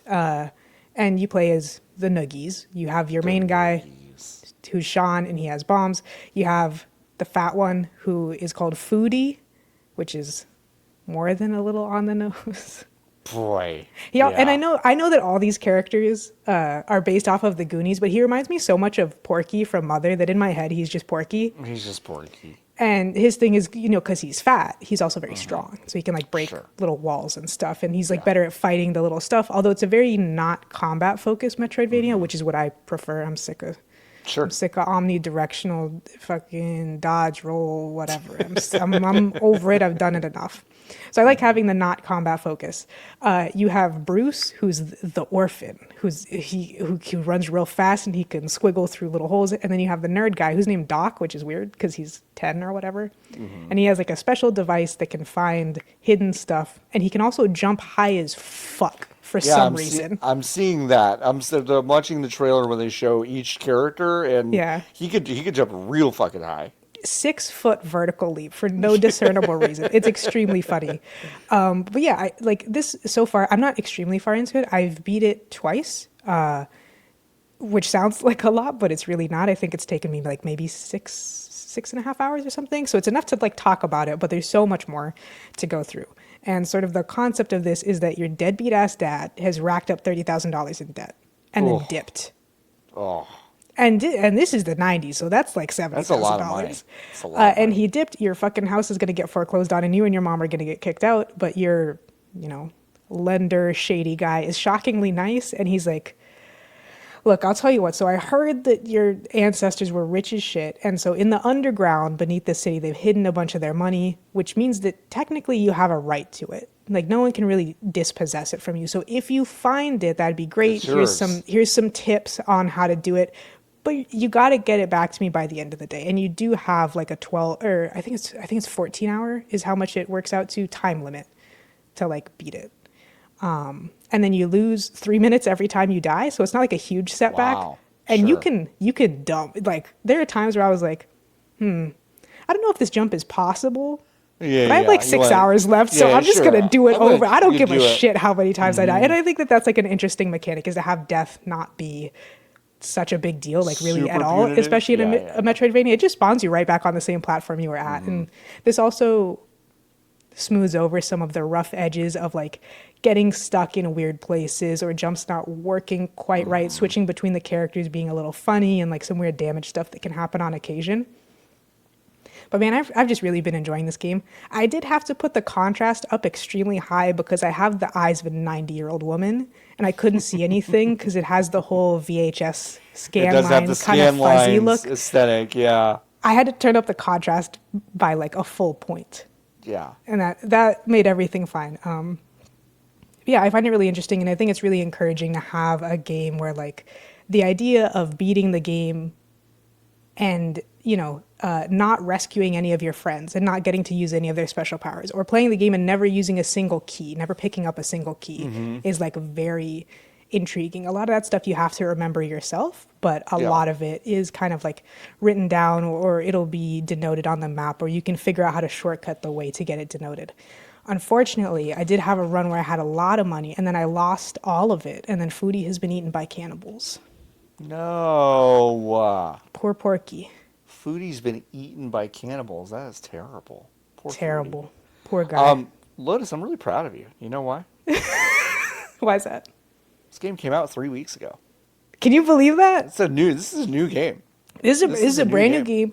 Shout outs to Aura Triolo, who put this on her IGF stuff I've been playing blog. Yeah. And I was like, that looks really interesting. So, this looks cool. This looks really cool. I love the running total of the money at the top. That's just always there. It's so satisfying too. It's really fun. Like once you kind of realize, because that's the other thing is I think this game holds your hand a very appropriate amount. to say that it doesn't, but like if you need help, you can like go and talk to the lender guy or Sure. like random NPCs. If you keep talking to them, they'll give you more hints. I haven't quite gotten to the point where I'm like ready to look at a guide, but I did just do something that was total fucking bullshit and I don't know how to beat it. So it might be time, Might be but we'll time. see. I still have, I feel like I have a couple full runs in me before I have to look anything up, which Yeah, is that makes interesting. sense. Yeah. Well, this looks really interesting. Very catchy music also. Really Made catchy by music. made by a Japanese dev. It looks like, which is Yes. fascinating. Also, they also made something called Shambles earlier this year, which just looks like a I don't know what it means, but it's like a looks like a visual novel with zombies in it. Oh no, it's like a card RPG game, like a deck building game. Anyway, the game Oh, I Lotus see. is talking That about is might be called. publisher shenanigans because Steam It still has never could be. fixed that. I think that's a Yeah, different it could dev. be. I think you're right. I just clicked through and yeah, it looks really different. But this is yeah, the good old days. This looks really fascinating. I'm gonna add this to my wish list. I'm gonna do it. It's a good time. Don't threaten me. $20. I've got my money's $20. worth so far, and I'll keep going. Let me do the good old. You know what we said last week that I didn't do that I'm staring now at my Stray wish Children. list? Stray Children. What I was Didn't gonna do say it. is, you're proud of me because this game came out 3 weeks ago. I'm playing more than one other game that came out this year, but I don't feel that I've played enough Enough. to talk about them. That's fair. Because I think one of the games that I'm presently playing is dozens of hours long, Yeah, which is tough, but unfortunately I'm interested. that's all Shoot me right. now. Sometimes it happens. It shouldn't happen to good Sometimes people, so I it guess shouldn't I've happen been to good bad. people. I know. I know. I know. I totally get that. Speaking of which, I started a fresh file of Skies of Arcadia Legends this week. Speaking of Speaking of games that are games dozens of that are hours long, dozens of hours long, yeah, every once in a while I get the wild hair to play Skies of Arcadia. It's one of my very favorite games. I just think a lot about Rieko Kodama, the director of Skies of Arcadia, and her work in life. She did all the Fantasy Star stuff early, and she passed away 3 years ago, late October, I think. Um, no, actually, she died in May, but they announced it in October of I see. 2022. So yeah, Skies of Arcadia is really, I think, her magnum opus that she worked on, and it's such a great. She was the producer on that, not the director, but just to I don't know. I love this game a lot. If you haven't played Skies of Arcadia, there are a lot of ways to play it right now. It's not out on like Nintendo Switch Online or anything like that, but you know, it's like it's available. It's available. It's around.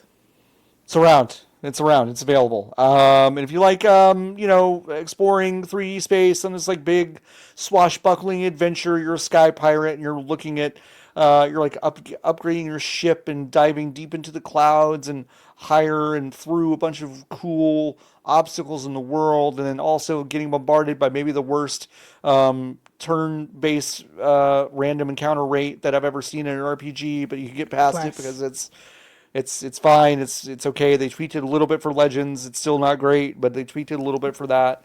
What's this gray thing?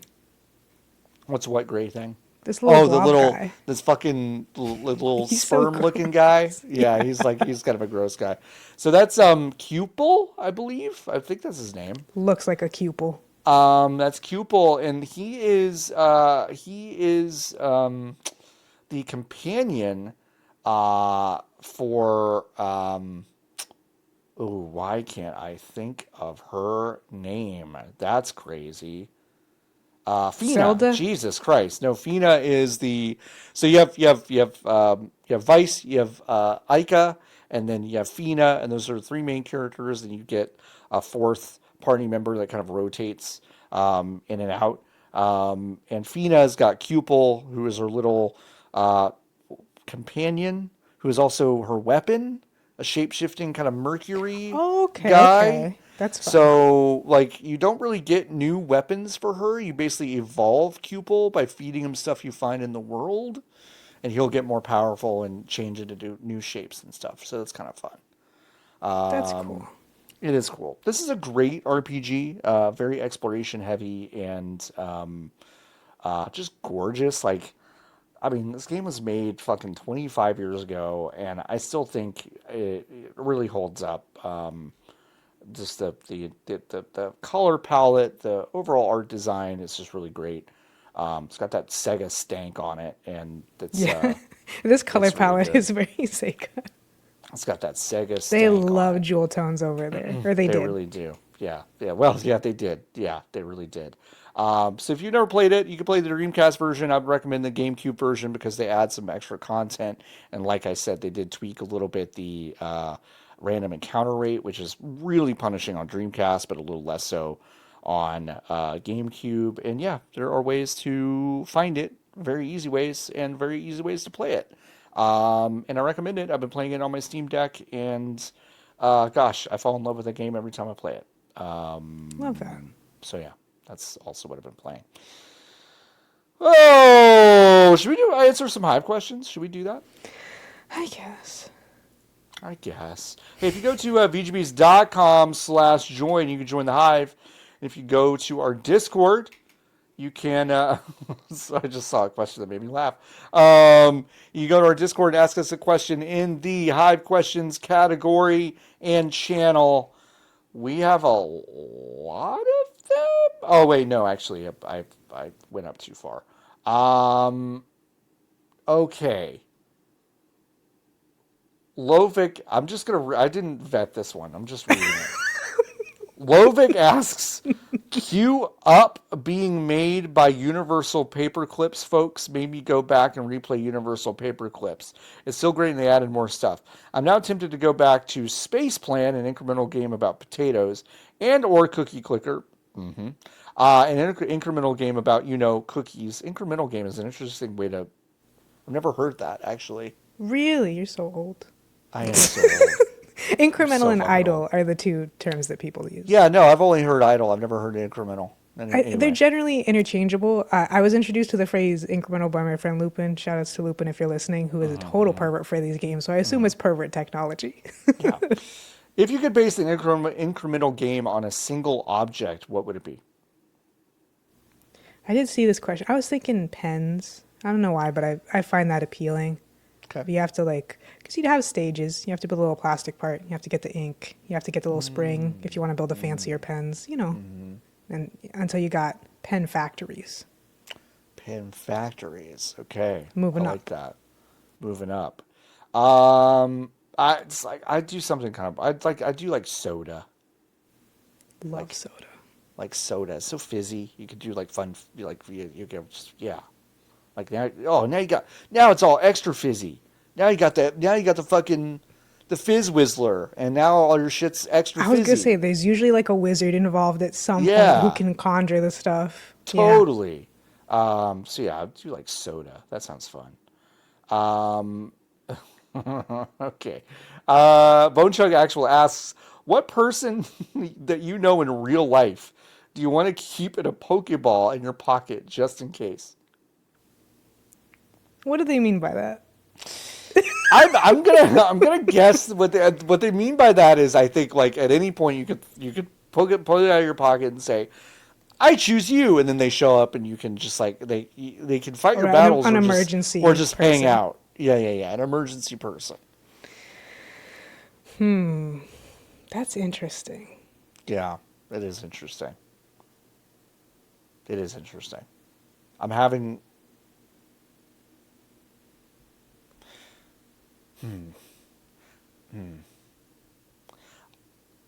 I think, because this is a fine question, so you just don't know anybody that I would say. So maybe I should pick someone that someone would know, like a celebrity or something. Because I was just going to say like a person I know, and it's like, well, that's really so boring, what? Like, so what? Pick someone who can, I guess you'd have to pick someone who can fight. Someone who can do manual labor and is okay someone with who could fight, but like, what if it's not just fight? What if it's like, solve a problem for me? And I think my first thought was to choose like my dad and be like, Dad, what is this? I forgot what this kind of banking thing means. Sure. Like that kind of person. Sure. A financial advisor or my dad. And or your dad. Oh, I would say a fruit cart lady. Yeah, that is good. I was she has to have the fruit cart. Like, that's Right. so important. I mean, she might be lovely without the fruit cart, but like the fruit cart's really She certainly important. has the skills. So if you could If bring I the could fruit, have the fruit, you then let that's her out fine. at HEB, bring her back in, Right. and then once you get Yeah. home, you let her out again. Yeah. Now, I know what you're Is that thinking. slavery? That Yes, no, but I don't was worry not about saying. it. I know what you're thinking. That does sound like I just made for some poor woman my slave. That's not. She's well taken care of. Okay. Um, It's one of those ecosystem well, Pokeballs you see on it's Instagram. totally fine. She's loving it. She's having a great time. Funk asks, wild animal stories question was more like, oh wait, sorry. All right, Yeah, this was referring to from a previous this is question, I for think a a couple weeks previous ago. question a couple weeks ago. When asking about a wild animal stories, have you ever had times where a wild animal interacted with your pets? When I was living with my aunt and uncle, they took out their two enormous rescue yellow Labradors to tinkle before going to bed. And one of them did chase a skunk and got both of them sprayed. I thought my aunt was going to have a heart attack. She was freaking out, Whoa. couldn't get a hold of the dogs. Was because also I think she initially didn't know what happened, and I don't Yeah. think that she's ever had that happen before. Whereas our dogs at home before the development got built in Corpus Christi, Texas, they got sprayed by skunks all the fucking time. Yeah. So she saw the dogs like heaving and freaking out and was like, "Oh my god!" Like just panicking. And I mean, it's fine. You got a handle on the dogs and wiped them Yeah. down. But that's gonna happen. I also did see our old dog Luna, who is like she looked like the Korean national dog, like a little white Oh shepherd kind of dog. wow. Sure. And yeah, there was one time I was walking her extremely late at night, and I saw a sweet little bunny, and I went, "Uh oh, that's Oh. not good," because Luna's that kind of shepherd Yeah. where. So I saw her slowly creep up to it. Bunny's standing perfectly still, and I was like, "Oh, natural selection's coming for Oh you today, man. bud." Because how is there a bright white dog that I'm shining a flashlight directly on? And yeah, And it happened. and rip to that bunny. Oh no. Oh It was man. quick. It was quick, It was quick. but there's nothing I could do. There's nothing you can do. Don't matter That's how what tight there's that nothing. leash is. I do not have the single arm strength to hold back an 80-pound shepherd. Yeah. So I would have left if I was the rabbit. I would have Personally. left. I simply wouldn't have. I simply wouldn't have been there. Yeah. I remember when Ziggy brought a baby possum to our back door and tried to bring him inside. Love. Had not killed it, but it was in his mouth, and we were like, "Oh my god!" And I don't know what I don't know what his plan was. I simply don't. I don't He think they might have have just. one. He might have just been like, "This is a cool guy. I'm gonna bring him in," or he could have been like, "This is dinner. I brought him in," but we didn't know. We got it away from him, and I think his mom was below our porch, but like we kind of just put the kid over there and kept Ziggy inside, and that was probably 11 years ago at this point. But that's like Wow. really the last. I would say that's the last like wild animal interaction our They're dogs have not had. really outdoor dogs that you keep. No, no, they're very spoiled indoor dogs. Yeah. So yeah, it's just like me. Um, Jason asks, "What's your most recently played compelling 7 out of 10 game?" I of course have whatever my own definitional like qualms with being like that's a 7 out of 10. Like I just Oh whatever. yeah, it is at least But an I'm not. You know archetype. what? If But someone said I'm a six not. out of I'm ten, I not wouldn't gonna know what to get. say. I wouldn't know what to say. But I'm not gonna get into the weeds of that. I'm gonna try to answer your question. Jason says I lost an afternoon to Sandland on PS Plus a bit ago. Now that I didn't play that game, but that looked like a fucking 7 out of 10 game.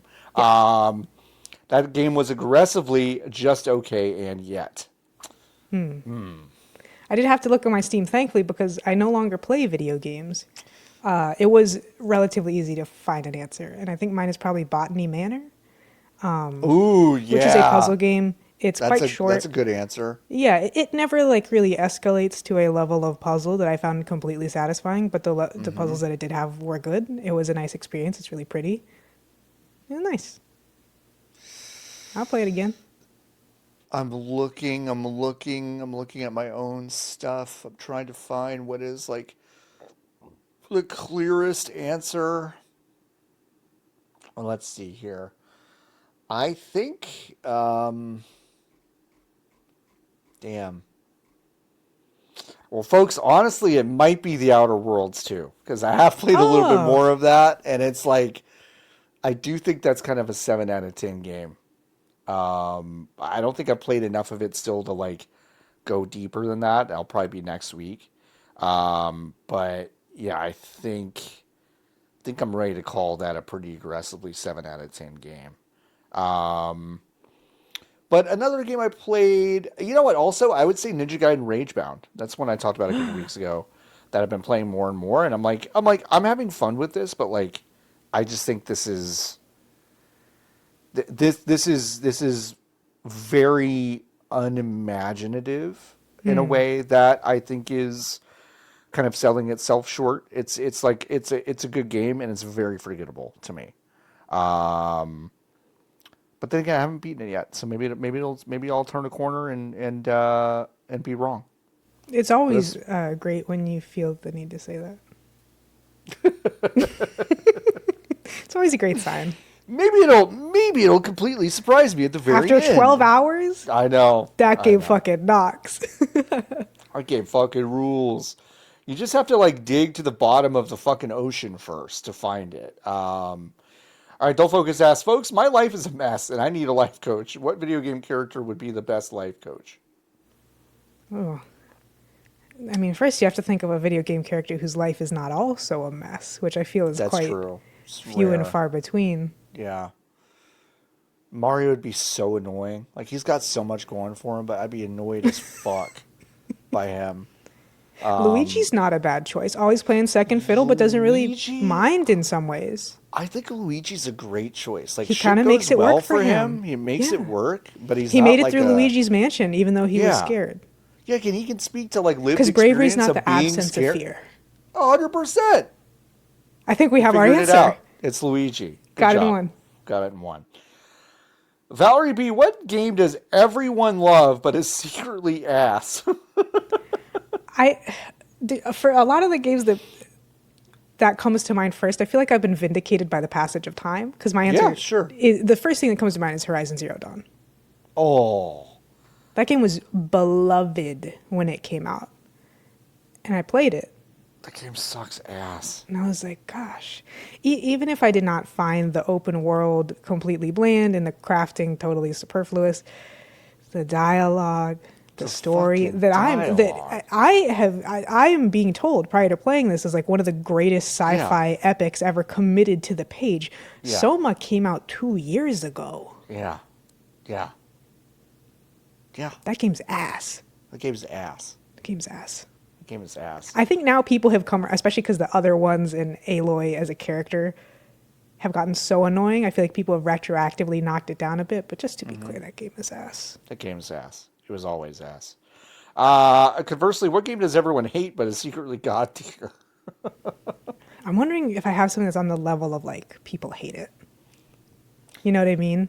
I mean, listen, I get tomatoes thrown at me for Shenmue, so I'm good. Ah, damn, you have an easy answer. I got an easy answer. Like, oh, listen, like I don't listen. To be clear, I don't think everyone hates that game, but Right. almost everyone in my orbit hates that game. It's not So it's exactly enough. critically enjoyed. It's not critically enjoyed, but it's the best. It's one of the best games ever, and everyone's wrong. I'm the only one that's right. So I don't know if this would be considered god tier, but I'm one of the few, the proud, the brave that has the controversial opinion that No Man's Sky was better before they fixed it. before they fixed it, sure. Have I said this on the show before? I don't Yeah, remember. Okay. I Just think you said it last week. did I was gonna Yeah, say it's been on my mind lately. I mean, yeah, it's just like shittier Rust now, except yeah, there's a spaceship, and so it's like yeah, whatever. I can get this yeah, experience from anything, and I paid $60 for this on launch. yeah.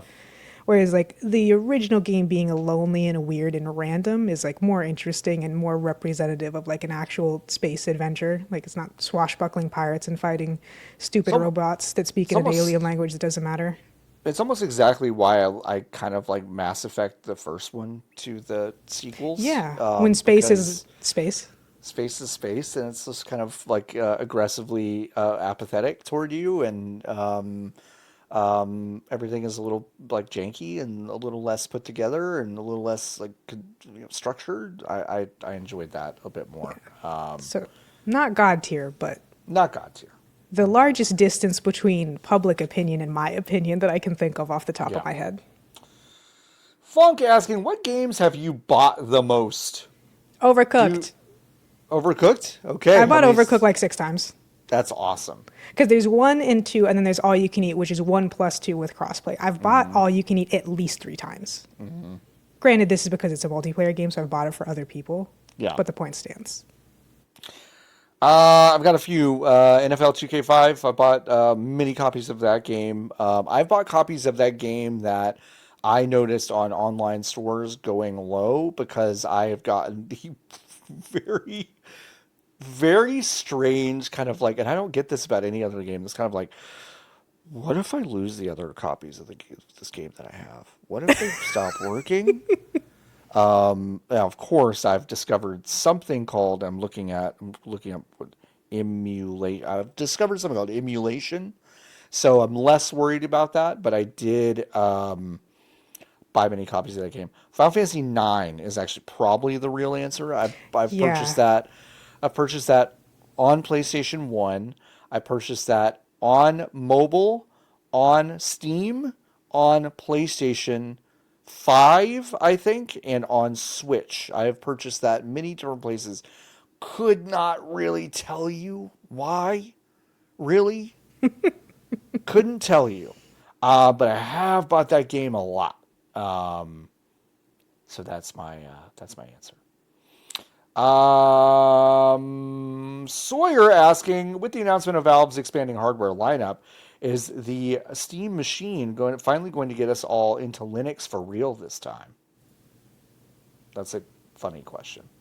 Yeah, I don't know if get into it means on anything but the Steam machine. I I don't don't think think so. so. I I don't think it think might so. have the opposite effect for some people, which is like, well, now I have the Linux backup that is already built for me. Yeah, I think that when I go into the Linux part of my Steam Deck to do things, at every moment I'm going, why does this work the way I want it to work? And I know, folks, the answer is, well, you could just get acquainted with the idiosyncrasies of Linux, and then like you will understand that it works a bit more intuitively. That blah blah. Listen, I understand all that, but I am a mush-brained idiot that has a Dell laptop that I work on every day for work, and then I come home to a MacBook and a PC that I built. And yeah, I don't know. Every time I try to get into Linux, it's hard for me. So I don't know. I don't know. Jason asking, if you were given $10 million to fund any project or projects, what would you do? Something to exist purely for my own enjoyment. 10 million is a pretty decent amount. That's a decent amount. It's a decent amount. Something gay. Something gay. Yeah. It's great. It's a good answer. I don't, and I wouldn't give them much more information than that. I handpick some devs I like and be like, God, that'd be so sick to just be lesbianism is mandatory. After that, like whatever happens, happens. dealer's choice, but it has to have that. Am I a game developer? No, you're a game developer. No, But they have to be gay. yeah, they have to be gay. And I like psychic. Maybe I'd say maybe don't have to if you don't feel like it. But I like psychic stuff. That's like one of my favorite archetypes is like psychic characters. Get some telekinesis in there. I mean, psychic lesbian is like a good foundation. Yeah. That's a good foundation. Build control. Sure. Small, gayer, less stupid procedural shit. Sure. Yeah, I think it could work. God, what would I do? I guess I would do like Shenmue 4. Four. That's right, folks. I'm giving Yu Suzuki a fucking blank check, $10 million, and you'll make his fucking slop again. That always goes well when it comes Always. to legacy, cultural, what's the word, cult classic Japanese game devs. I think I would hand it to a team to make a new. I was thinking you would say a sports game. No, you're right. You're so right. I think to try to make a really scrappy indie team to try to make an actual Madden competitor. Um, uh, and also, you can't get the NFL license, so like just play with like I'd get the Super Mega Baseball team to make a football game. That's pretty much what I Right. would do. That's probably what I would do. They might need more than $2 million to be honest, but that will get them started at least. Jason asked, your co-hosts have been arrested and sent to jail. What did they do? You definitely tweet directly at a politician that you're gonna do it this time. You often go to the blue sky and say, "Folks, I'm running out of stuff I can say on here. One of these Yeah, I days, know. One of you're these gonna days I'm say gonna it on say there, it. Yeah, I and you're mean, gonna be considered a national threat." Patton Oswalt said he was going to put Megyn Kelly in a wood chipper this morning and got banned pretty fast. So that was, Which is such a I mean, it's already stupid, but it's such a cartoonish thing to say. I know it is. It is a super cartoonish thing to say. Yeah, that sounds about right. Um,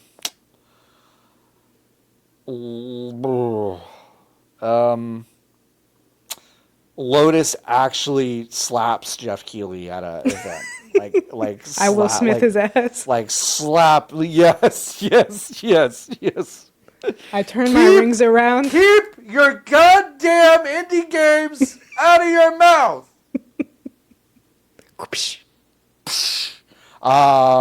Yeah, that And it would echoes. be, It resonates. and it echoes. Yeah, that's about it. Fonk asking, what's the first game with adjustable difficulty options that made you realize, hey, I can just make this easier? I've never felt bad about making it easier. I've never felt bad about it, but and also like I want to be clear. I don't think this is the first time it ever happened to me, Fonk, because I was a kid that used the Game Genie a lot for my NES games. My mom and I would just hook that shit up and be like, "We can't die now," and then we would just beat games. So like I never had that issue. But Witcher 3 was like the first one that I was like, I was in the middle of like my third fight ever, and it's like you gotta get a tincture and you gotta drink a potion in the middle. Don't forget to sit down and do your alchemy to get your right little fucking stuff right. But watch your toxicity. I was like, I don't want to do any of this shit. I kind of just want to slice these guys up. And if you just turn the difficulty down, you basically never have to touch any of that stuff.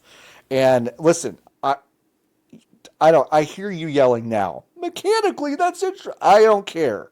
I don't want it. I'm having my fun. I'm having my If they fun. didn't want it, they shouldn't have put it in the goddamn game. I invest the points into making them confused with my mind powers, and when they're going confused, I cut their heads off. And I do that for 100 straight hours, and I had a great time all 100 hours. So that's the first like time I felt like, oh, I can just do that. Okay. Don't focus asking, games can be anything. What's a game that you have designed and do you still play it? Does the thing where I pronounce things stupid on purpose count as a game? I think it's a game to me. It's a game to you. I'll count. I play that every day. Yeah. Yeah. It brings joy to your life, folks. It brings joy to your life. One of these days, you're in a business meeting, just slip in an e-snail instead of email. And just keep going. Love that. That's just for you. That's just for you. That's just a game for you. Games could be anything. What's a game that you've designed? Do you still play it? Well, the games. Joe is Hungry is a game. The voting. The voting, that is a game. We still play that. That is true. I feel weird taking credit for that design, but it's true. We did start it. I don't think anyone else is doing that. I'll say that. It's funny. The actual games that I've published, I don't play any of them. So, I don't play any of those. So, I have played them. I just don't play them now at the moment. A lot of them you can't play. But if you go play Hive Swap or Interstate 35, I didn't really make that one. I gave them a pittance and then I tweeted. That's about all I did for that one. I've played your games. You play my games. Danielle Riondo reviewed one of my games for Polygon.com back in 2014, which Wow. is incredible. You can't even play that one anymore. It doesn't work. Too bad. Um, I am Hydrogen asks, you are 10 years old and win the Toys R Us shopping spree. What's your strategy? Oh, this is Nowadays, the 10 years old, Toys R Us shopping spree. I'm going to the Pokemon trading card game section. I'm buying those full oh, boxes. I'm saying, excuse sure. me, I've won the shopping spree. Can you go to the back and get me some sealed boxes? And I'm keeping those suckers. I'm keeping them. I'm keeping them. I'm selling up. Buy low, sell high. If it's when I was 10, so 1995, all that's happening is because if you're young, you don't know how this worked. You had to get a ticket from the wall to get a video game, and you take the ticket up to where the video games are held at the front. And my ass is grabbing all those fucking tickets, and I'm just going to the front. That's all I'm doing. I'm just grabbing all the tickets I They were can. very trusting at my Toys R Us, apparently. Well, when was that though? Because it wasn't That 1995. would be 2009.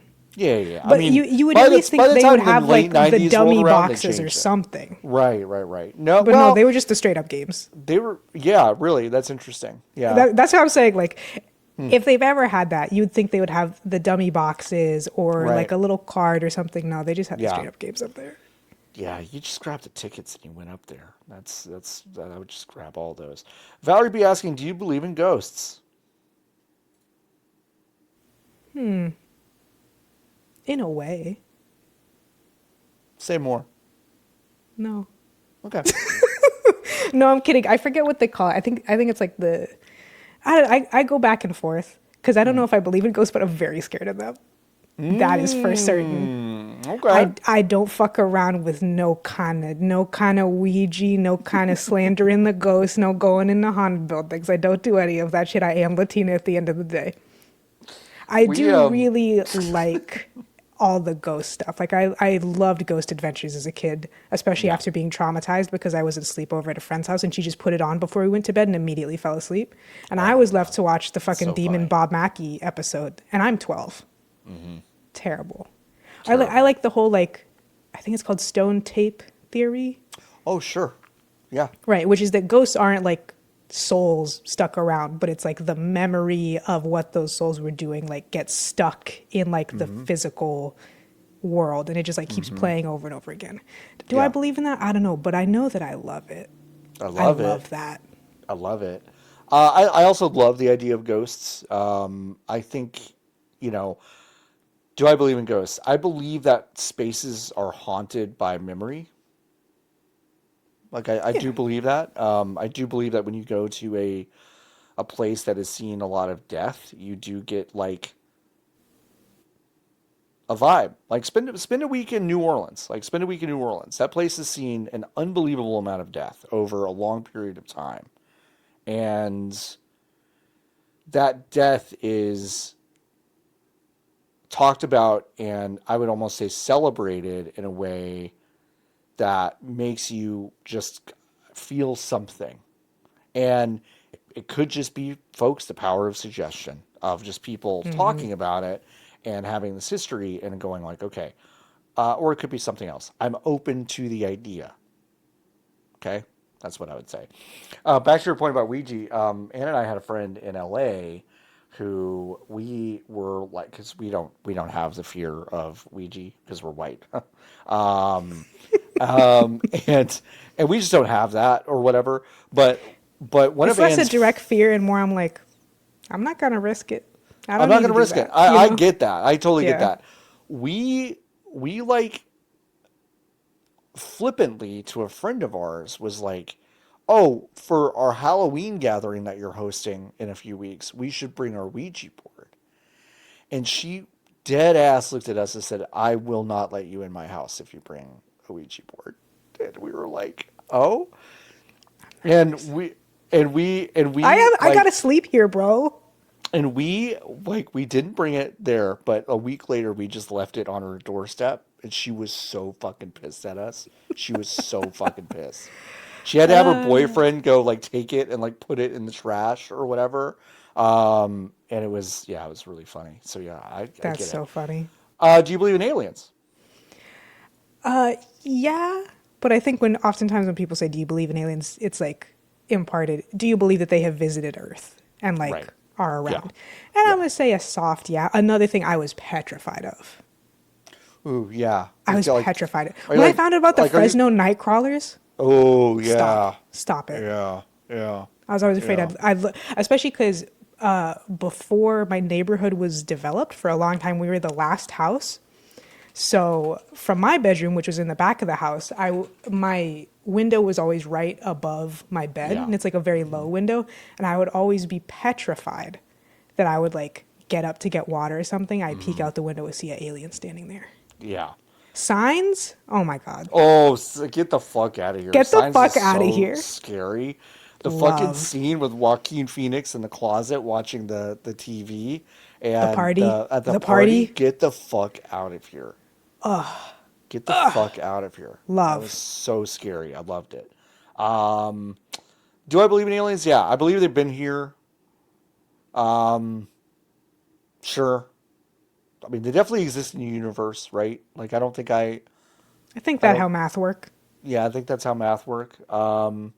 Finally, do you have any nightmares you actually kind of enjoy? That's a funny question. Like in a pervert sex way, or No, I don't I think don't we're know. being asked I about our don't. pervert sex dreams.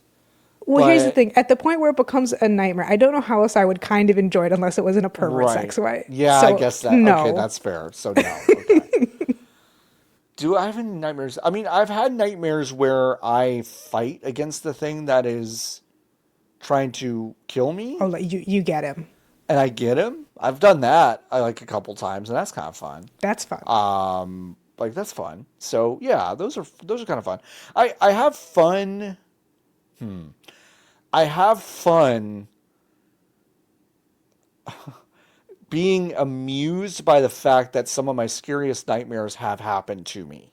Like, you know what I mean? Where it's like my brain has scared me so much that I fondly think, man, that's cool. Like, how sick is that? That my brain Right, right, scared me right, that right. much? Like, I do have that about me, but I don't know if I've had nightmares where I'm like, I wake up and I'm like, oh, that was actually kind of sick. Like, no, I'm usually like really in a bad mood when I have a nightmare. Um, yeah. My Hero Zero says everyone seems to agree that monopolies are bad for everyone. Yet people in gaming spaces give Valve a pass. Well, 72% of executives don't. Just kidding. Do you think the worm turns on that, considering that our government is likely to never get involved? I mean, is the indie lover? Yes. I think Valve is already bad. Right. I don't think Gabe needs a 15th mega yacht and could instead only take a paltry 50% of all revenue instead of 70%. Yeah. To the general public, no, because I think like the gamers who give Valve a pass for this broadly don't know what a monopoly is and maybe don't know how it can negatively affect everything. And I think there's always going to be a bigger fish to fry. Like the idea of Microsoft dissolving within the next my lifetime is kind of hard to believe. It could happen, Super but it's hard to hard to believe. Yeah. believe. And I'm like, Yeah. is Microsoft going to be at a point where it crosses the X with Steam and becomes less evil than them? Like, I don't think so. Yeah, I don't think so either. Do I ever think the worm turns on people giving Valve a pass? I mean, it depends on some factors, but I do feel like they own such a crucial space and have had what some would say is like a soft lock on that in terms of like they don't necessarily wield it like a cudgel. They certainly allow for other marketplaces to open and do things and try things and haven't moved their weight in those specific They ways, only but have it's a couple of still, like kind of shady rules. There's very yeah, little that would actually be like considered monopoly tactics. sure. So in that way, it's like I think because it's soft, I think it's unlikely that it turns like this. If they decide to crank on some of their, more, maybe puritanical or punishing rules about where else you could have your games or anything like that, that changes. But actually, I think they're too smart for that, or maybe not Yeah. smart, but shrewd. Yeah. So yeah, I don't think it's ever really going to change. Grace asking maybe my favorite question of the week, and it's what made me laugh Loud. earlier.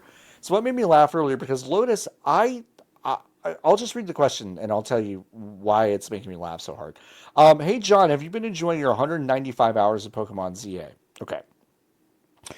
I thought this question was, John, presumably you like this game enough that you've played this for 195 hours. No, no, no. Grace, I think, and follows me on Switch.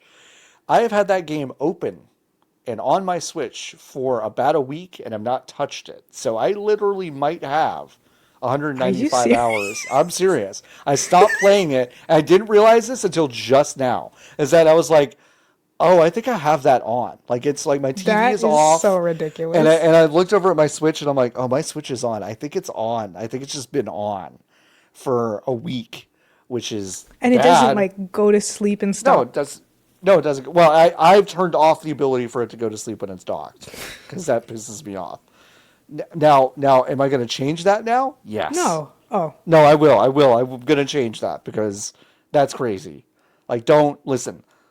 Am I on the level of Sam Altman with my energy waste, with keep leaving my Switch plugged in like this? No, I'm not. But I shouldn't do that. So I'm gonna Electricity I'm bill gonna costs fix it. money. Electricity bill cost money. That is true. Fonk asking colons in games discuss. So listen, this is because I had a colonoscopy this week. Thanks, Fonk, for bringing that up. But let's just say for titles, how do we feel about colons in titles?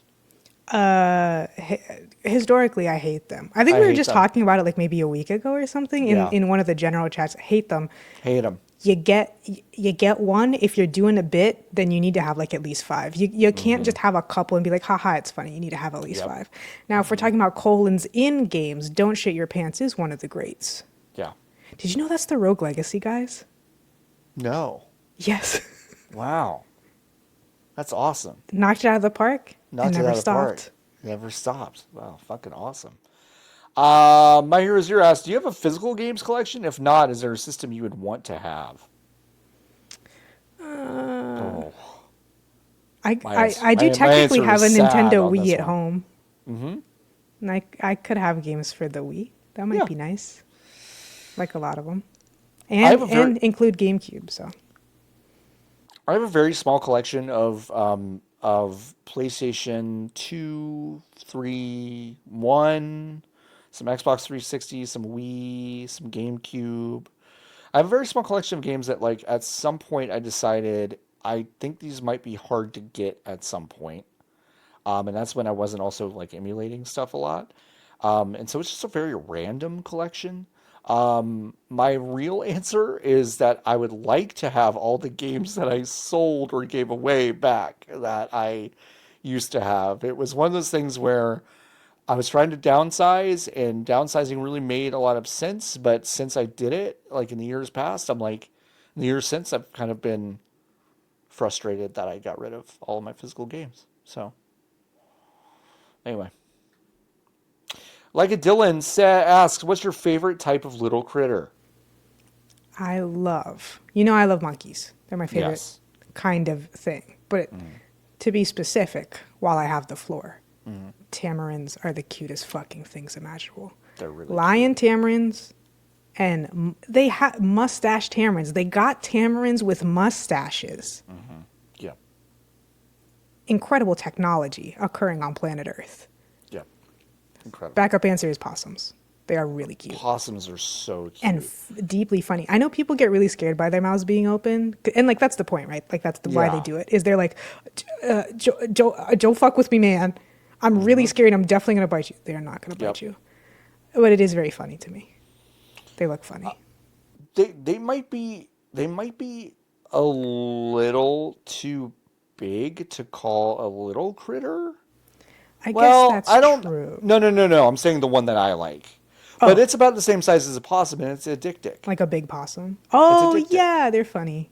The Running around little with their dicks. fingernails. Yeah, they're basically a little antelope, and they have the biggest fucking deer eyes, and they're just little. They just look like little deer, basically. They're real goofy looking. They're real fucking cute. Yeah. Deeply And fragile looking.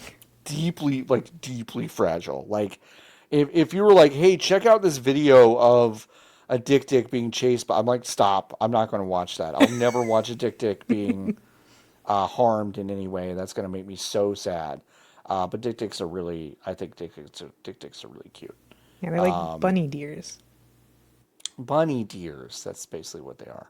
And like different kinds of mice. Oh, really, totally. I love one of them jumping ones. Oh, so cute. Yeah. So cute. A gerboa. So cute. In Coraline, when they have the little costumes on. Oh, and that's they dance. So great. Mm-hmm. It's really good. It's really good. A lot of good little critters. Yeah. That's why I honestly, again, Superman. This he saves a chipmunk. I almost cried when I saw that. I was like I was like, oh my god, he saved a chipmunk from disaster. That's the cutest thing I've ever seen in my life. My Hero Zero asking the question of the century. I know we've talked about it on the show. Why do glasses get so dirty all the damn time? We've said this before. Glasses technology has gotten worse. It has. It just absolutely has. It's so much more noticeable when you have like the blue light reflecting glasses if they get smudged. Mm-hmm. And the fucking the stuff that they put the anti-glare stuff, it wears off and then it creates a surface where more grime can stick to your lenses. So they've built planned obsolescence into your lenses, which is really fucked up when you think about it, and it makes me really angry. So, yeah, I don't know why. Like, why did we get born into this? We could have been born into a world where things just didn't get progressively worse so fast, but we were. We were born into the world instead of progressive lenses. It's such a good point. So wise. So true, Breasty. So wise. Blackjack's asking if you could have. Hold on. If you could add anyone. We get the idea, but the sentence. We get it. Sentence is a disaster, Blackjack. But I'm going to read it just with some editorialization. If you could add anyone to Metroid Prime 4 to be Samus's quirky sidekick, who would it be? I deserve it more than those guys. Oh, totally. A Lotus in there? Absolutely. But critically, and this is so important, do I try to be funny on this podcast? Yes. Would I try to be funny in the video game? No. I know my place. No. The second Samus like kills a guy, I'd be like, ma'am, I'm gonna just be quiet, and you could just tell me when you need my help. And she'd be like, you'd see me take out a Polaroid and take a picture, and then I wouldn't say anything. They're exclusively jokes that you get if I'm in frame. Otherwise, I don't say a word. Don't say anything.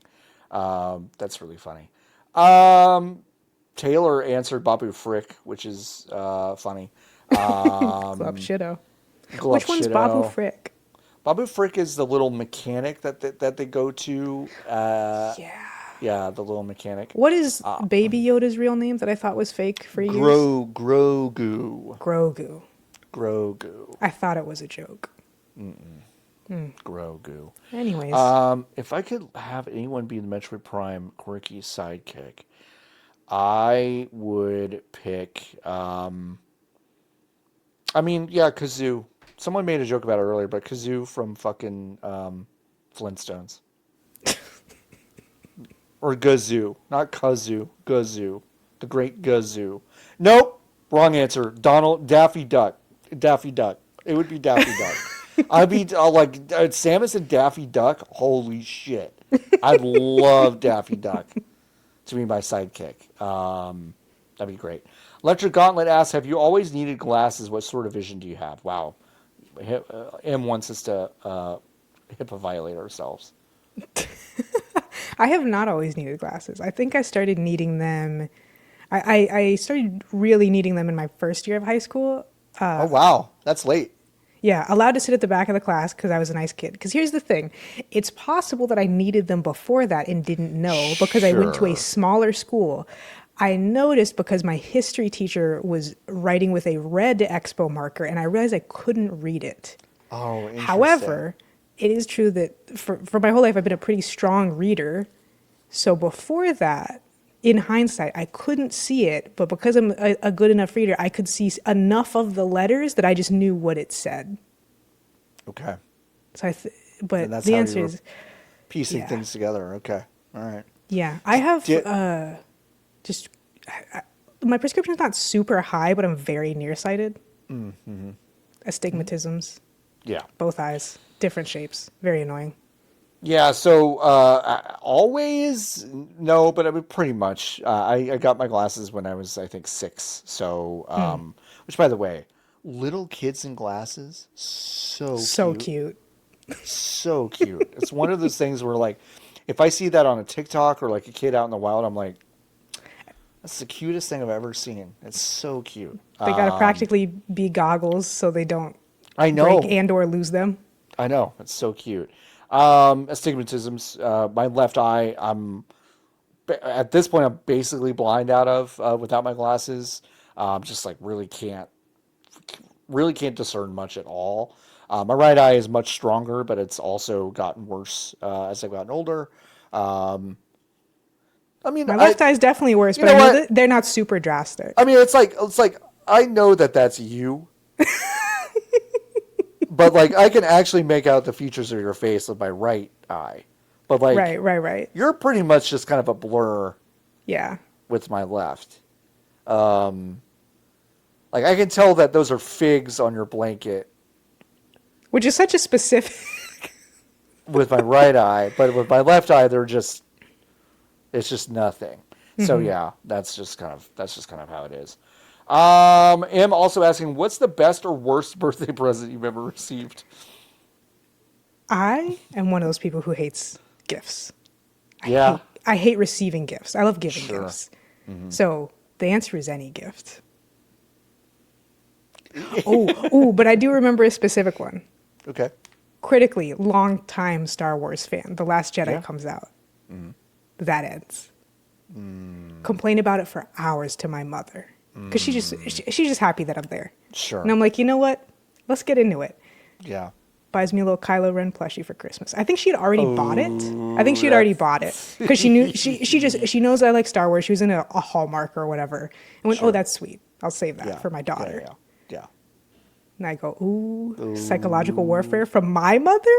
From my mom? Completely unintentional. But I do think about it because it's so funny. Yeah. Yeah.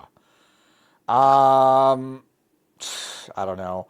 Going to Universal Studios on my birthday, and I got a big Shrek Ooh, button that said "It's your birthday" on it. yeah. That was like a good adult one. Um, because I think I did that when I turned 35. I want to say nope, nope. It would have been earlier than that. Maybe 33. Doesn't matter. That was good. I got a Sega Saturn for my birthday Ooh. when I was 10, so that was pretty good. That was a pretty good one. Have I told the story on this podcast of the time that I got 3 copies of Pokemon Leaf Green for my birthday? I don't think so. No.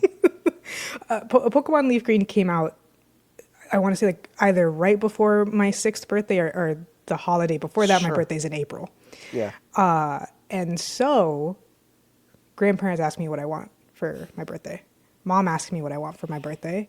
Someone else, I don't think my dad, but like an aunt or something. Yeah. I'm 6 years old and I love Yeah. Pokemon. And I'd Sure. tell them, I want Pokemon Leaf Green. Sure. None of them talk to each other. None of them talk to each other. That's not on you. That's That's not not on on you. me. That's I'm on them. turning. I'm not even 6. I'm turning No. 6. So for my Yeah. birthday, I get 3 copies of Pokemon Leaf Green. And you know what I did? Took out a Sharpie, Bulbasaur, Squirtle, Charmander. That's awesome. I borrowed my older siblings' Game Boy Advance SP because we have matching ones. They have a blue one. I have a red one. And I Yeah. trade myself all the starters. That's And then awesome. like maintain like 2 playthroughs. So I had a good time, but it was really stupid. It's really stupid, but that's awesome. That's great. I love that. That's a great answer. Don't Focus asks, what's your social security number? Is there anything cool or unique about it? Well, I there no, there's nothing cool or unique about it. Not really. That's all I'll say. yeah. Like if it had like a bunch of like numbers in a row, I'd be like, that's kind of interesting, but it doesn't. So, yeah. Um, I almost feel like answering these questions because like none of my shit is tied to these things. But my Hero Zero also asks, "What street did you grow up on? What's your favorite teacher's name?" Now, I haven't done any of my security questions to that, so I'll tell you, my Hero Zero. And Lotus does not have to do the same, but I'll tell you. I grew up on Teaberry Court, and my favorite teacher's Oh, name, favorite teacher's name was I had a couple, but mm, I will say Miss Forbes, probably. She was my kindergarten teacher. I liked her. yeah. My favorite teacher, Mrs. Furch, who was she had a really high administrative role at my little school. I forget what it was, but Yeah. vice principal or something like that, Yeah. or whatever's right below that. I don't know. And she was the GT teacher, which is just like the advanced English teacher. So I had her for my English teacher for like my first 4 years of school or something like that. Because the school was small enough, they only had one advanced English teacher, and it was her. And then she was also present when I took a test to go into first grade instead of in kindergarten. Because at home as a child, my mom had me do hooked on phonics. And for Did no it point of did my it work life, for you? it worked for me. Hooked on phonics. Muzzy or Worked for Muzzle or me. whatever his name was. Now, all the way back, no point in my life have I ever been able to shut the fuck up. So my mom said, my daughter is going to go into kindergarten being able to read, write, and do math, and she never stops talking. This is going to be a problem. Excuse me. I was wondering if my daughter could maybe test into the next grade. Mrs. Furch administered my test, and in a story my mom loves to tell, one of the questions on the test, and you only have to get a certain score. Yeah, One yeah, of the yeah. questions is like pictures of little clocks and try to tell time. Mrs. Furch, she's talking to a 4 or 5-year-old. It's like, and do you know what does this say? Do you know how to tell time? And I say, I know how to tell time. Do you know how to tell time? Damn. Not in a Fucking rude way, but unbelievable. obviously I've I always don't been know. the same You? person as it turns out. Because I super didn't know how to tell time. That's awesome. That's really great. She probably told that story for a long time. I bet. You know? My teacher, Yeah, yeah, there's a yeah. decent chance. My Yeah. mom tells it at any opportunity. It's great. It's awesome. It's funny. Yeah. Yeah. My kindergarten teacher told the story about how I gave myself a bloody nose on the playground one day because I was talking about how much fun I was having playing Double Dragon, and so I was like, yeah. Then I was like punching them, and then they like punched me, and I literally just punched myself in the face, and I gave myself a bloody nose, and like That's pretty strong. she had to call my mom and be like, I don't know what to tell you. I watched him do this. I know it's going to sound like some kid did this to him. Your baby disabled child was picked on the playground, but no, like I swear to God, Bev, he did this to himself. Like she had to call my mom and be like that. Of course. And it's true. It's true. I completely remember doing that to myself, That's which is so the funny. funniest part. Yep. Really dumb. Grace also confirming that she has photo evidence of my 195 hours playtime. So that is good. the correct interpretation that I have. That is what happened. So, and then finally, my heroes are asking how many years before they put Dick Cheney in a Call of Duty campaign. I was confident he was already in one. I'm gonna be so honest, because when Yeah, do we know picked that up- he do we know that he wasn't? I googled Dick Cheney Call of Duty and nothing comes up. Oh, Okay. hang on. You talk for a second. I will message my Call of Duty correspondent. Okay. Yeah, because I think we've seen Bush, we've seen Reagan. Here, I'm gonna look at real. There has been people Clinton. I in got jump Call. scared when we purchased our Blu-ray player with the Call of Duty Black Ops 6 bundle, and I started playing it, and the game was ass. And then he was there. when he was there. John F. Kennedy is in this one. Is in Call of Duty. Well, see now the list, the fandom, Call of Duty.fandom.com. Oops, my computer's melting. Oh, it's melting. Bye, fandom. By fandom. No, most of these listed are probably just like multiplayer, like skins, basically. But some of them are not. Like Mikhail Gorbachev. That makes sense. Bill Clinton, yes. Um, David Petraeus. That's a really funny one. That's a really funny They one. have a lot of really casual. Robert McNamara, Richard Nixon, Ronald Reagan, Fidel Castro, of course. Um, Oppenheimer, very funny, very funny. And then I'll just read some of the other ones that. Pavlov, Yakov Pavlov. But then there's Kevin Smith, Kevin Durant, George Snoop? Romero, Snoop Dogg, David Hasselhoff, Sarah Michelle Gellar, which is Because Buffy. because Buffy. Okay, sure, Or maybe yeah, Scooby Doo.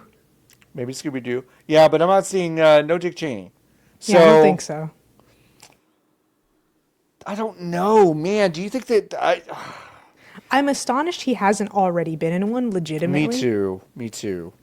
I mean, now that he's dead, unfortunately, it'll take, like, it could have been he was gonna be in 7 or he was gonna be Yeah. in Modern Warfare 5 or whatever they're on. Whatever. And now they have to go, like, oh, but he just died. Like, we He kind of just can't. died. Can't Oh, do that. I have a response from my Okay. Call of Duty correspondent, Orange. Thank you so much. He's Awesome. been quoted in one of them, if I Wow. remember correctly, but not directly appeared. Okay. Okay. I'm gonna say within 5 iterations. Okay, I won't say years, but 5 iterations. Well, at this point, it is years, but they may change. I You think know. in 5 iterations, he'll appear. They I'll need. say my bet's on 3 from now. 1, 2, Oh 3. wow, so quick! Yeah, fairly. They have to give it a couple years. They have to give it a couple of years. I think so too. Because he died. Oh, Oh, and that's so sad. oh. And then they're gonna put him in one. Then they'll put him in one. Fun fact: the shotgun multi-kill badge in Halo 2 was almost called Cheney Mania. That is also from my Call of Duty correspondent, Orange. Thank you once again. That's awesome. That's great. That's great information that I did not have before. God, what a world we could have been living in if that had actually happened. Those were Hive questions, folks. Y'all nailed it. This was a fun one. Go to vgbs.com/join to join the Hive. You can ask us Hive questions every single week. And folks, we don't got no more show left. This is we're coming to the end. Usually, I do a review read at this point. We don't have any new 5-star reviews with a written review attached, so please give us a 5-star review. We know we've gotten some 5-star ratings. I could see those. Thank you all so much. That actually really helps us. But if you want to help us even more, you can leave a written review, and we will read it on the show. I've decided also. Maybe this is dangerous. I'm going to tell you I'm going to read just the 5-star ones, but let's be honest. If you left another one, I'd probably read that too Right? We have to say that for business. for Well, business. come on. But I have come a on, comment I want to if you read. give us a 4, I definitely. Oh, you have a comment from our YouTube? Yeah, there's a comment on YouTube. Okay. I read it and I just thought it was so fucking funny. Okay. Because I was talking about the show on Blue Sky and I was like, oh, let me go get a link. And I saw this comment and I was like, I love this. This is from at GeorgeD3 on YouTube.com. The hosts of this podcast wield hyperbole like flaming Ginsu knives. I love it. Which is Awesome. very true. That's so true. That's I so thought that was true. very charming. I'm so offended because we've never been anything but restrained and totally even keel. Never. We've never wielded like flaming Ginsu knives. What a pull too. I haven't thought of Ginsu knives in a long time, but that's perfect. Thank you. Yeah, we do that, and you should tell your friends that we do that, and you should tell them to listen to the show. It's been a fun one. We'll be back again next week with a brand new episode. Lotus, do you have anything to plug? Nope. I don't think I have anything to plug either. So go to vgbs.com. Nope. vgbs.clam. Is .clam a... Let's see. .clam. My new Nintendo DS fan site, clam.shell. Clam.shell. That's really good. Well, I will try to go get vgbs.clam whenever I can. But if you want to go to vgbs.com/join and join the hive, we'd certainly appreciate it. It's the only way you can directly support the show, as we don't run ads or nothing on the website or in our podcast. So please go join the hive and support us now. All right, folks. Till next week. Keep on buzzing.